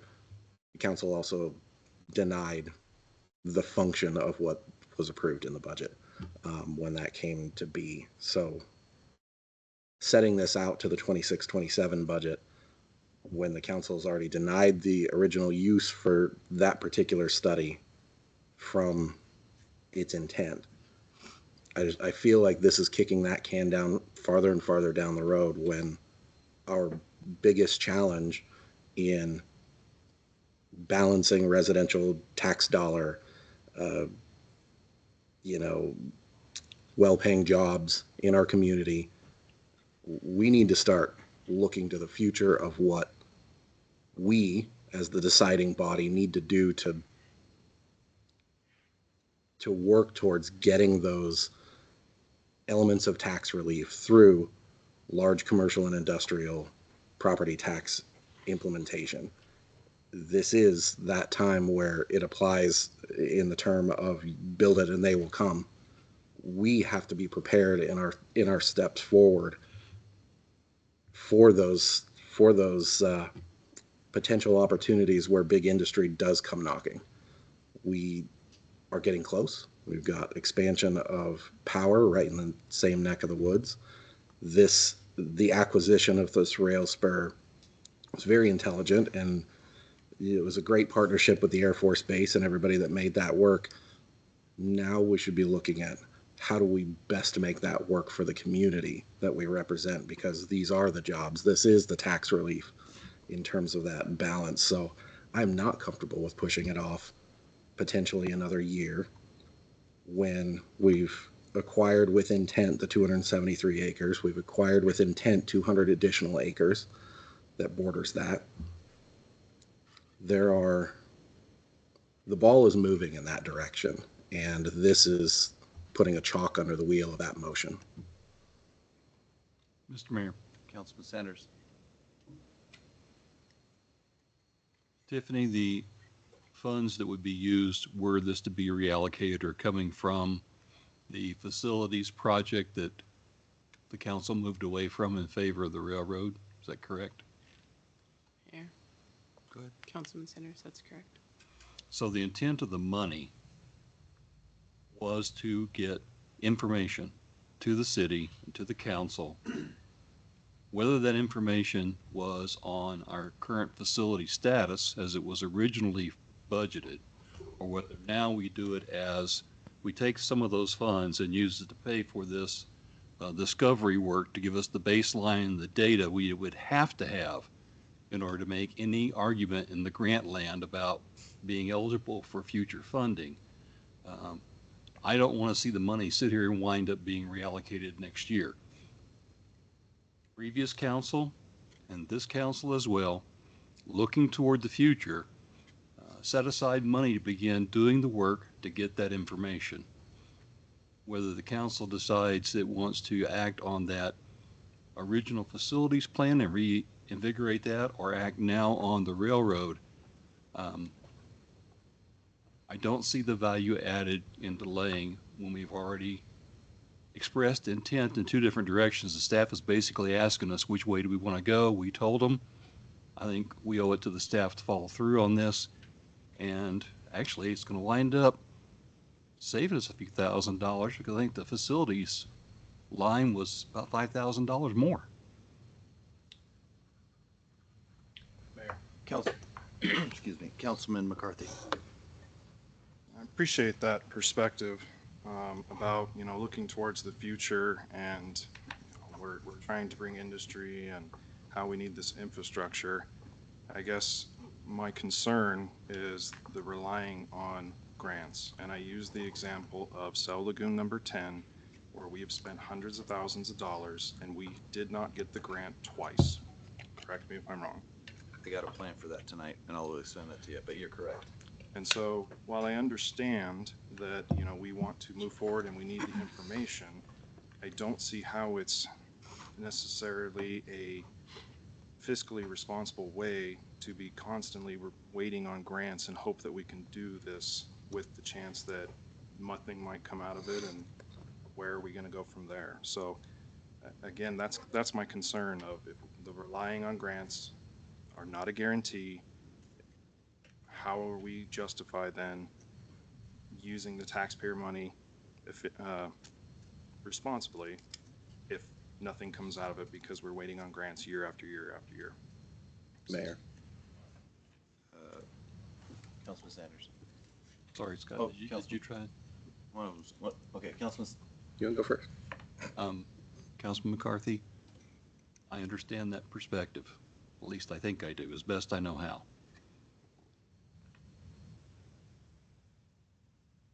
Knowing what we just went through with our near miss with Geneke Industries,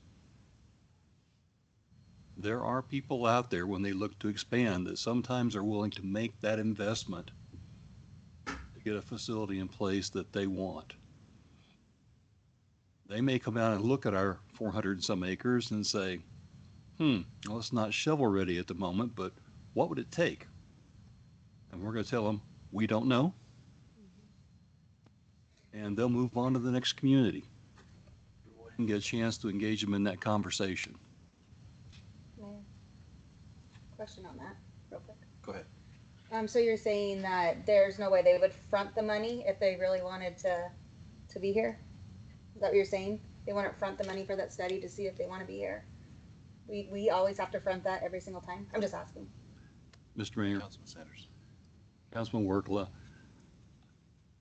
from my view of the world right now, I'd rather have the answer when someone asks than to ask them if they want to pay to find out what the answer is. Councilman Harjo? Amen, Councilman Sanders. I want to make a motion to approve uh, uh, the railroad extension relocation project and allocate the funds. It's been motioned. Do I have a second? Second. It's been motioned. Any seconded? Any further discussion? I'm just gonna make a statement before I vote, so it's on record. Mayor? All right. I wrote down here 50-50. I'm completely split because yes, I want industry, but I also been in this position for a couple of years where I've seen exactly what you're talking about, where I don't feel comfortable using the taxpayer money on hopes of a grant. I've heard too many times that it's free money. There's no such thing, right? There's no such thing as free money. So I want to make that statement before I vote. Go ahead. It's been motioned and seconded. Any further discussion? Councilman McCarthy. I'll make kind of a statement as well.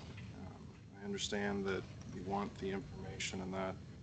I just simply have to ask, we had a presentation from Mr. King, and what industry is coming here? And what industry is interested in Mountain Home? So again, I don't want to necessarily see hopes and dreams used as a way to influence a vote, because again, when we're standing at the end of it and we don't have the money for it, how do we answer for that again? So I'll make my statement for that. Copy that. All right, it's been motioned and seconded. Any further discussion? Hearing none, I'll call for the question. Councilman Sanders. Aye. Councilman Harjo. Aye. Councilman Workla. Nay. Councilman McCarthy. Nay. Mayor votes aye. Going to run down to new items removed from the consent agenda. That's number 6. Approved task order amended with Keller Associates, authorized the mayor to sign. That was Councilman McCarthy. Okay, all yours. Mayor, this is really when I wish Chris was here. I have further questions for him, and so without him being here, I'm going to actually make a motion to table approving the task order amendment with Keller Associates, Inc. and authorize the mayor to sign to bring back forward next city council. Second. Been motioned in a second. Any further discussion? Hearing none, I'll call for the question. Councilman McCarthy. Aye. Councilman Workla. Aye. Councilman Sanders. Aye. Councilman Harjo. Aye. Let's run down to new business item number 2, approve finding of facts of conditional use permits to operate drive-up window located at 945 Air Base Road with conditions. Council. Mayor, Councilman McCarthy. Brenda, I have just a couple questions on this one, if you don't mind. Mayor? Council, good evening. Real quick, did we get any feedback from ITD on this? Mr. Mayor? Go ahead. Councilman McCarthy, we did. The applicant did reach out to ITD. They had no issues as the business was existing, and they had no problems from that location. They were sufficient. They were fine with it. There. Then Brenda, my last question. With it looked like from the lot, is the building actually the new building being moved onto another lot, or is it? Mr. Mayor? Go ahead. Councilman McCarthy, that is correct. They will be moving from one parcel to the adjacent parcel, so they're not moving very far, but yes, they are Yeah, that's moving fine. to a new parcel. And then Brenda, so with that being moved to a new parcel, with the water and wastewater, is that just going to be extended from their current position into the other lot, or how is that all? Yes, Mr. Mayor, Councilman McCarthy. I do believe that is the intent, that they will move the existing line to the new location. The applicant is in the audience if you wish to ask him that question as well. Yeah, it's fair. Casey, come on down. Mr. Bignetti, come on down. I will say, good job on the pumps, man. Those things are phenomenal. Thank you. Yeah, it was a great plan, and your staff was great to work with. Good. Councilman McCarthy? Yep, sorry. Thank you both. So yeah, I just wanted to see, it sounded like the water and wastewater hookup fee, so just for clarification, is that going to be continued then from that property, or we talked to other property owners? How has that all been? It is, it will be connected from the existing line that's there. We're gonna operate out of the current drive-through building that we're in, build the new building, and then when that one's completed, remove the old one. The connection will be the same connection. Okay, perfect. It's actually the same property owner. Okay, perfect. So that's all been, okay, awesome. Well, I feel bad. That was a short question. That's all I have. Thank you. You need it. Mayor, Councilman Harjo? I'll make a motion to approve the findings of fact for conditional use permit, a drive-up window located at 945 Airbase Road with conditions. Second. It's been motioned and seconded. Any further discussion? Hearing none, I'll call for the question. Councilman Harjo? Aye. Councilman Sanders? Aye. Councilwoman Workla? Aye. Councilman McCarthy? Aye. Run down to number 3 of new business, approving findings of facts for conditional use permit to expand Mountain Home High School Administrative Office located at 300 South 11th East Street with conditions. Council, what do you got? Mayor, Councilman Harjo? I'll make a motion to approve the conditional use permit to expand Mountain Home High School Administrative Office located at 300 South 11th East Street with conditions. Second. It's been motioned and seconded. Any further discussion? Hearing none, I'll call for the question. Councilman Sanders? Aye. Councilman McCarthy? Aye. Councilwoman Workla? Aye. Councilman Harjo? Aye. Run down to number 4, action item deliberation decision regarding the request by staff to correct specific accounting entries related to the fire and police impact fee revenue accounts. Council. Mayor, Councilwoman Harjo. I appreciate staff for bringing this forward. Clearly, we have a lot of irons in the fire at any one particular point, and I think this was a great catch. I appreciate staff highlighting and bringing it forward for us to approve. I will make a motion to allow staff to correct the specific counting entries related to fire and police impact fee and revenue accounts. Second. It's been motioned and seconded. Any further discussion? Mr. Mayor, Councilman Sanders. I just want to piggyback on Councilman Harjo's remarks a bit. It's sometimes humbling to have to admit that we're human and that mistakes get made. And being able to stand up and say, this is what happened, this is how we go about fixing it, is what I hope every public employee does in the process of their work. To me, that shows that they are honorable in their intentions and acting with integrity. And with that, I'll back off. So with that, any further deliberation? Hearing none, I'll call for the question. Councilman Sanders? Aye. Councilman McCarthy? Aye. Councilman Harjo? Aye. Harjo? Councilwoman Workla? Aye. All right, run down to action number 5, new business, deliberation decision requiring city staff to request for direction for funding the development impact fee. And with that, Brenda, we kind of have a couple of different ways of doing this, council. I'm going to let Brenda take I'll let her take this one first, unless she wants me to throw in some quippets of maybe contingency or next budget season, but I'm going to let her run with this one. So it's all yours, Brenda. All right, just as long as I don't run out the door. Sometimes I get a little nervous in front of you guys, so bear with me as I move through this. So we did, Colin was here a couple months ago from Tishlabus Galena. They did that amendment for us. At that time, it appeared that council was ready to move forward with a new comprehensive capital improvement plan and seeing what that looks like. And so we did get that proposal back from them. There are 2 options. One of them is an option that we move forward with police, fire, parks, and streets. And he gave us a bid on that of $57,960. But part of it, of the capital improvement plan, we also discussed including water and wastewater as an option for impact fees. Adding water and wastewater does bump that cost up to $91,560. So that scope of work is within the document provided to you. There are options for funding, and that's what we want to discuss today on how you want to move forward with this. If you see this as pertinent and should be dealt with more immediately, then we need to figure out, can we fund that out of this fiscal year's budget and how you want to do that. The second option is to add this as part of the next year's fiscal budget.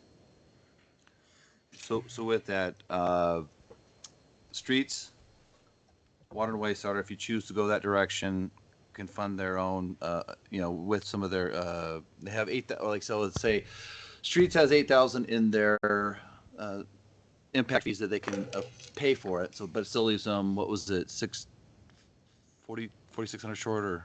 Yes, Mr. Mayor. So each police, fire, parks and streets, there is, in the capital improvement plan, there was $8,000 included in those plans for the study. And so we can utilize those funds that were included in the study, which amounts to $8,000 for each department, police, fire, parks and streets. So for police, fire, parks and streets, each one of them was assigned $14,490 to pay for the study. However, if we deduct the $8,000 from each of those departments, that leaves $6,490 for each department to pay. Streets, so police, fire, and parks, that might put a strain on their budgets and send some of them over their line items. Streets can take the brunt of the hit for that out of their budget. Also, water and wastewater. Water would be the entire $16,800, and wastewater would be $16,800, and streets would be the entire $6,490. As I mentioned, police, fire, and parks will either go over or they have those funds allocated for something else in this current fiscal budget. So I think for the other three, the ask would either we're going to have to put it into next year's budget and wait, or we would ask if you would let us take it out of contingency. If so, this body so moves to go with getting this study done. Mayor. Councilman Harjo. I am largely in favor of getting study done regarding scope option number 1 for police, fire, parks, and streets. Scope option number 2, including water and wastewater impact fees, puts us in an impossible place to consider changing and moving away from availability fee format and adopting water and wastewater impact fee format. There are specific Idaho code legal implications to both. Water and wastewater impact fees are, if adopted, would be much less malleable of a tool to the city in terms of application to our facilities. They come with a time clock, which is also very constraining. I would be in favor of scope option number 1.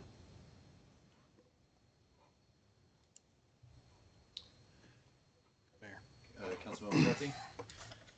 Brenda, can I ask, when the conversation with Tischler about the including water and wastewater, is the direction moving forward looking at adding an additional impact fee on the water and wastewater, or is it reevaluating our hookup fees, if that makes sense? Mr. Mayor, Councilman, that is probably a question that would be more geared towards legal counsel and or with Paul and or Jeff to determine what that looks like. Mayor, Councilman. The water and wastewater definitely is something I think we should explore. I think there's a lot of legal implications, such as Councilman Harjo has brought up.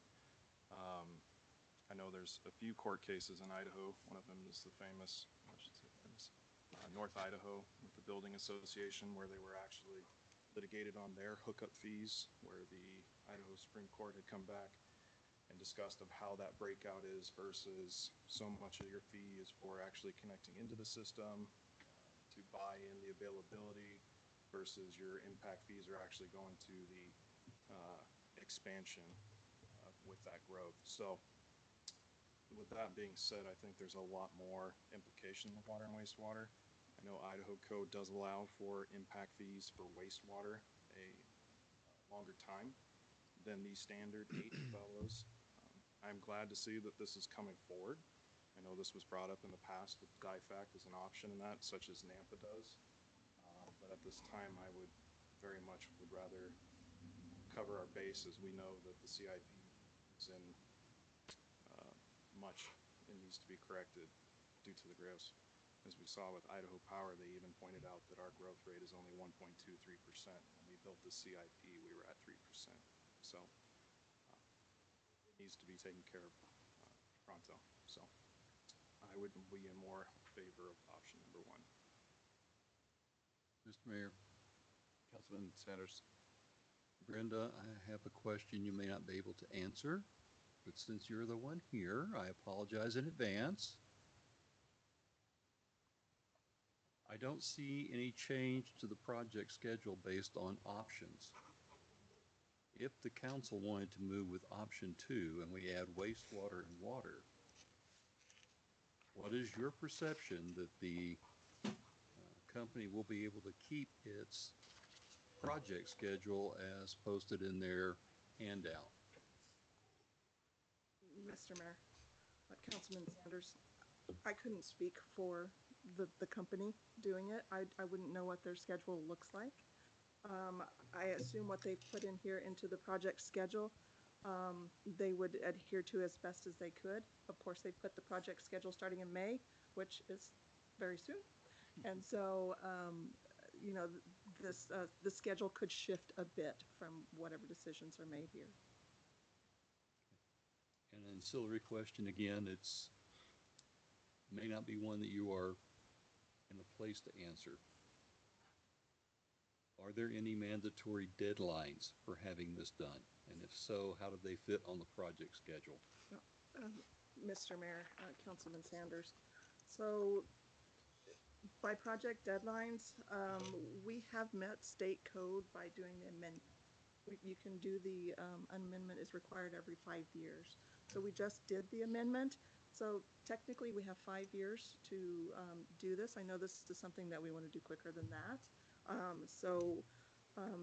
We are within our guideline. Help me understand this then. This could sit until the next fiscal year and we would not break any legal requirements. Mr. Mayor, Councilman Sanders, that is correct. Thank you, Mr. Mayor. I'm really not looking to kick this can down the road if we don't have to, but I wanted to make sure we were not getting boxed into a corner where we had to make a move without having the time to give it adequate consideration. Mr. Mayor, I would like to just add one more thing. Now, this is a cost for currently. If we kick the can, this cost could go up. Okay, Brenda, I don't have my, Oh, sorry, Paula. Mayor and Council, I think Brenda mentioned it will overdraw the lines in fire, police, and parks. And it is in their next year budget capital expenses there. Mayor. Councilman McCarthy. Paul asked for legal on this. When we know that there are issues with the CIP, how does that put us in a legal stance when it comes to impact fees if we decide to push this down the road for next fiscal year based on Idaho code? that is a problem, especially if your CIP is inaccurate in that you're collecting more money than you should. That is, there isn't too much more you could do that's worse than that, so. Mayor. Councilman. Thank you, Paul, for the clarification. So Idaho Code 678213, just to back up what you're saying. Under subsection 4, it says a government entity discovers an error in its impact fee formula, which comes for the growth rate and all the CIPs. That results in assessment or payment of more than a proportionate share shall, at the time of assessment on a case-by-case basis, adjust the fee to collect no more than a proportionate share or discontinue the collection of any impact fees until the error is corrected by ordinance. So if this body remembers that we did adopt the amendment, but essentially all we did was push out the construction dates, the start and end dates on those CIP projects. So again, I would be very cautious in having this conversation with Jeff today, and then Paul, thank you for clarifying that this CIP needs to get done quickly.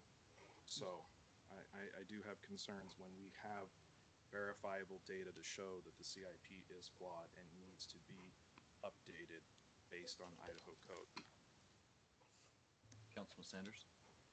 Mr. Mayor, either Paula or Tiffany, if we max out the lines on those departments, and they basically contribute down to zero on that line for those departments, that's going to leave a balance left over that we may have to look at contingency to use. Do we know what that amount would be?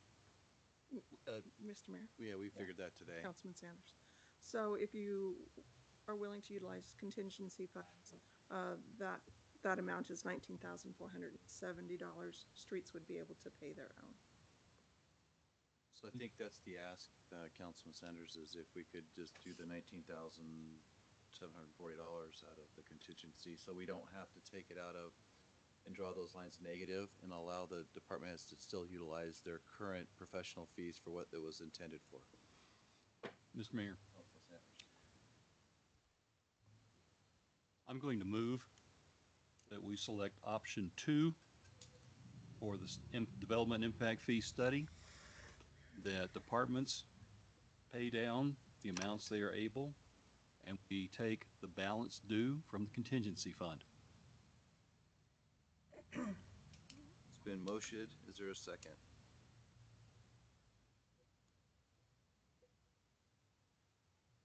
Hearing none. Motion dies. Mayor. Councilman Arjo. Make a motion to approve and scope for option 1 for the total cost of $57,960 for police, fire, parks, and streets.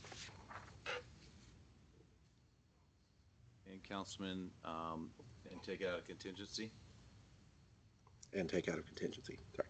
Thank you. the remaining balance. Correct, sir? Correct. So there's been a motion. Is there a second? Mayor, Councilman McCarthy. sorry, Brenda, just for clarification, can you kind of run that numbers? So we're trying to take out of contingency so that these departments then are not. Certainly. Mr. Mayor, Councilman McCarthy. So police, fire, and parks would be the ones who would each utilize, the funds from contingency would utilize for those departments. 6,490 for each of those.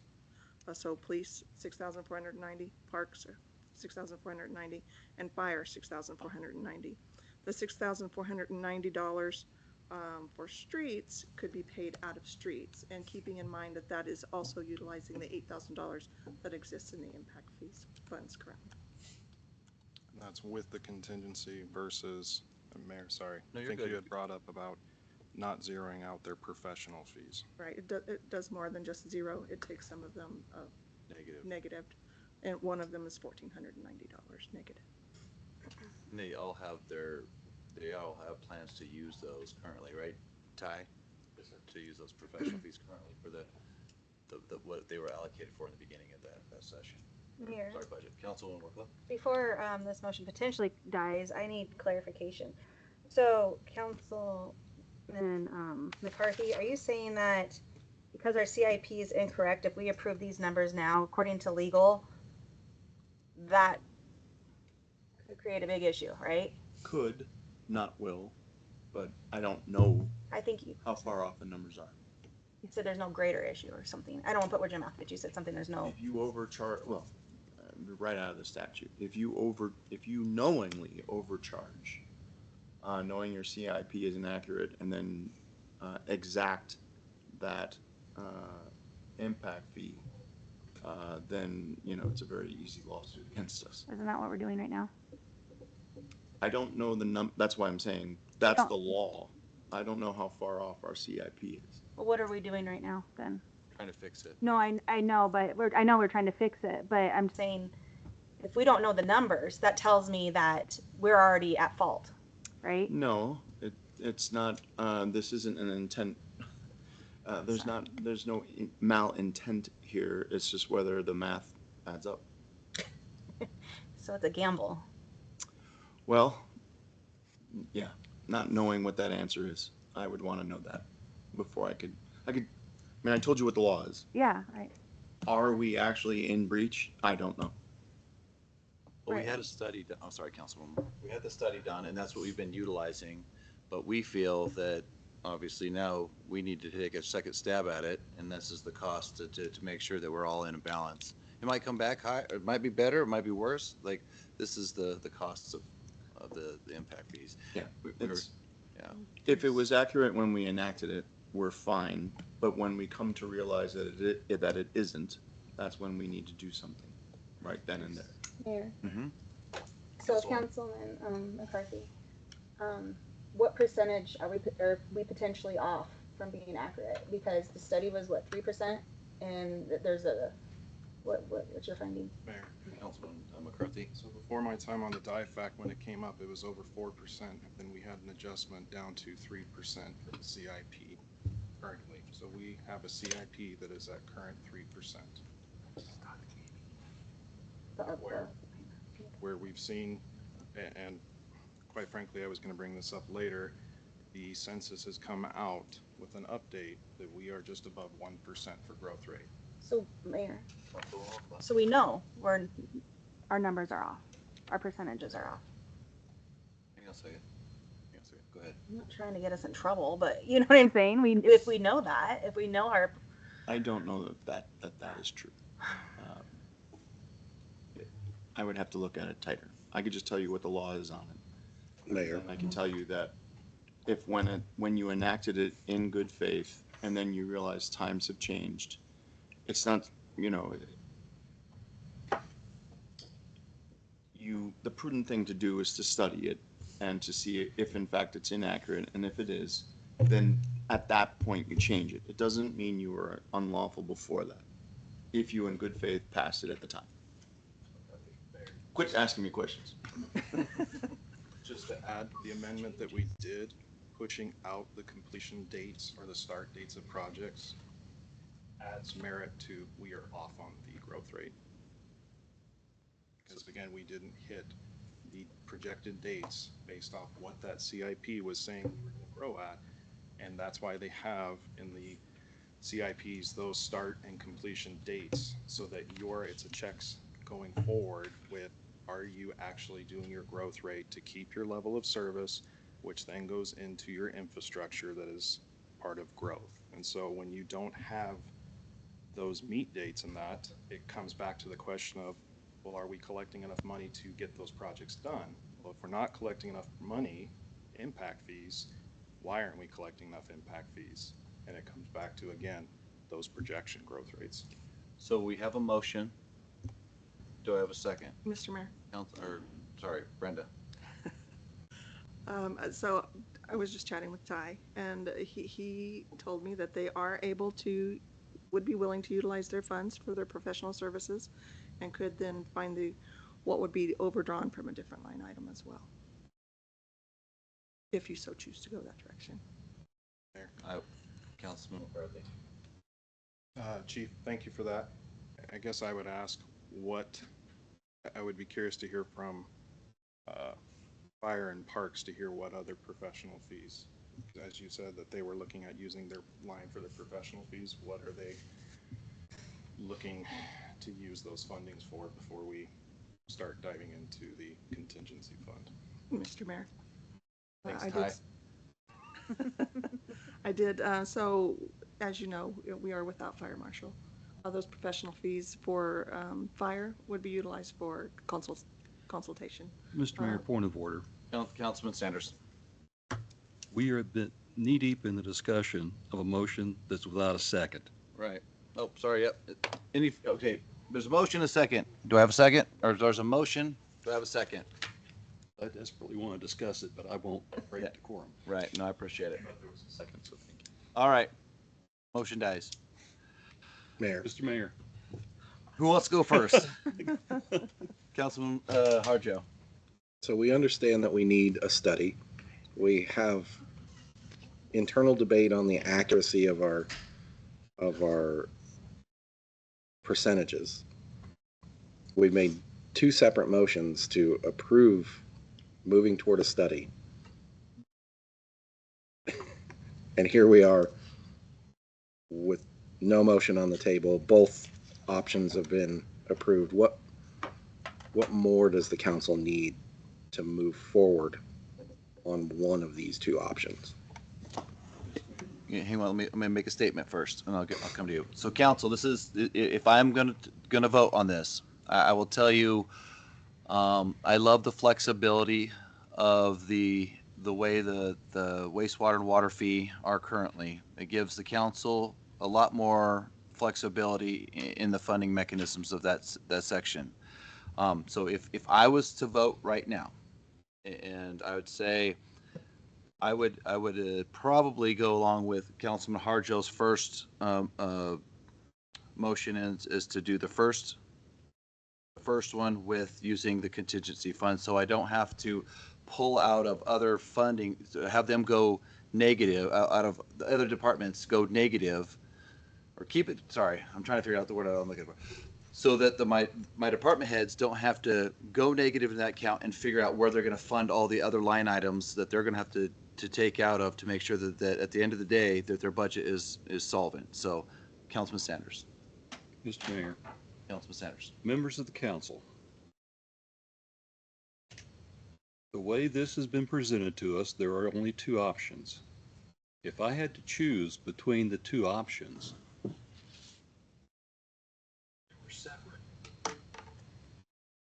could only take one of the two as two separate operations. I would want the water and the wastewater done. I think there's more value added in what we would learn in that than there is in the other departments, which is why I went for both options. At this point, Mayor, I'd like to make a motion to reconsider my previous motion. So council, what do you guys want to do? Council members, what do you want to do? Mayor. As we all know, that time is of the essence. Councilman McCarthy, and legal, and we probably better do something tonight. So Councilman Harjo. Councilman Sanders, I definitely hear what your point is there. However, with the conflicting schemas of availability fees and impact fees, you cannot do the two at the same time. That motion would imply that we have boxed ourselves into a corner of, well, we've already paid to have the impact fee study done on things we don't collect impact fees on now.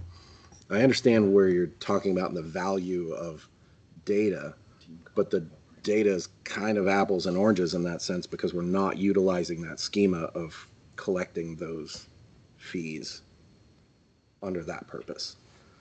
That's my point, and option number 2 does not make sense to me to go down that road. I'm not saying that there's not a need to assess water and wastewater availability fees. In this, if we're going to get a study about impact fees that we don't use, that's the part that doesn't make sense for me to scope. It's not to say that we can't come back to that and ask Tischler to look at our availability fees in the schema that we have long adopted and have made use of. I think those are the points, that the delineation point between those two things that doesn't ring for me. Councilman McCarthy. Sorry, I know there's a motion on the table.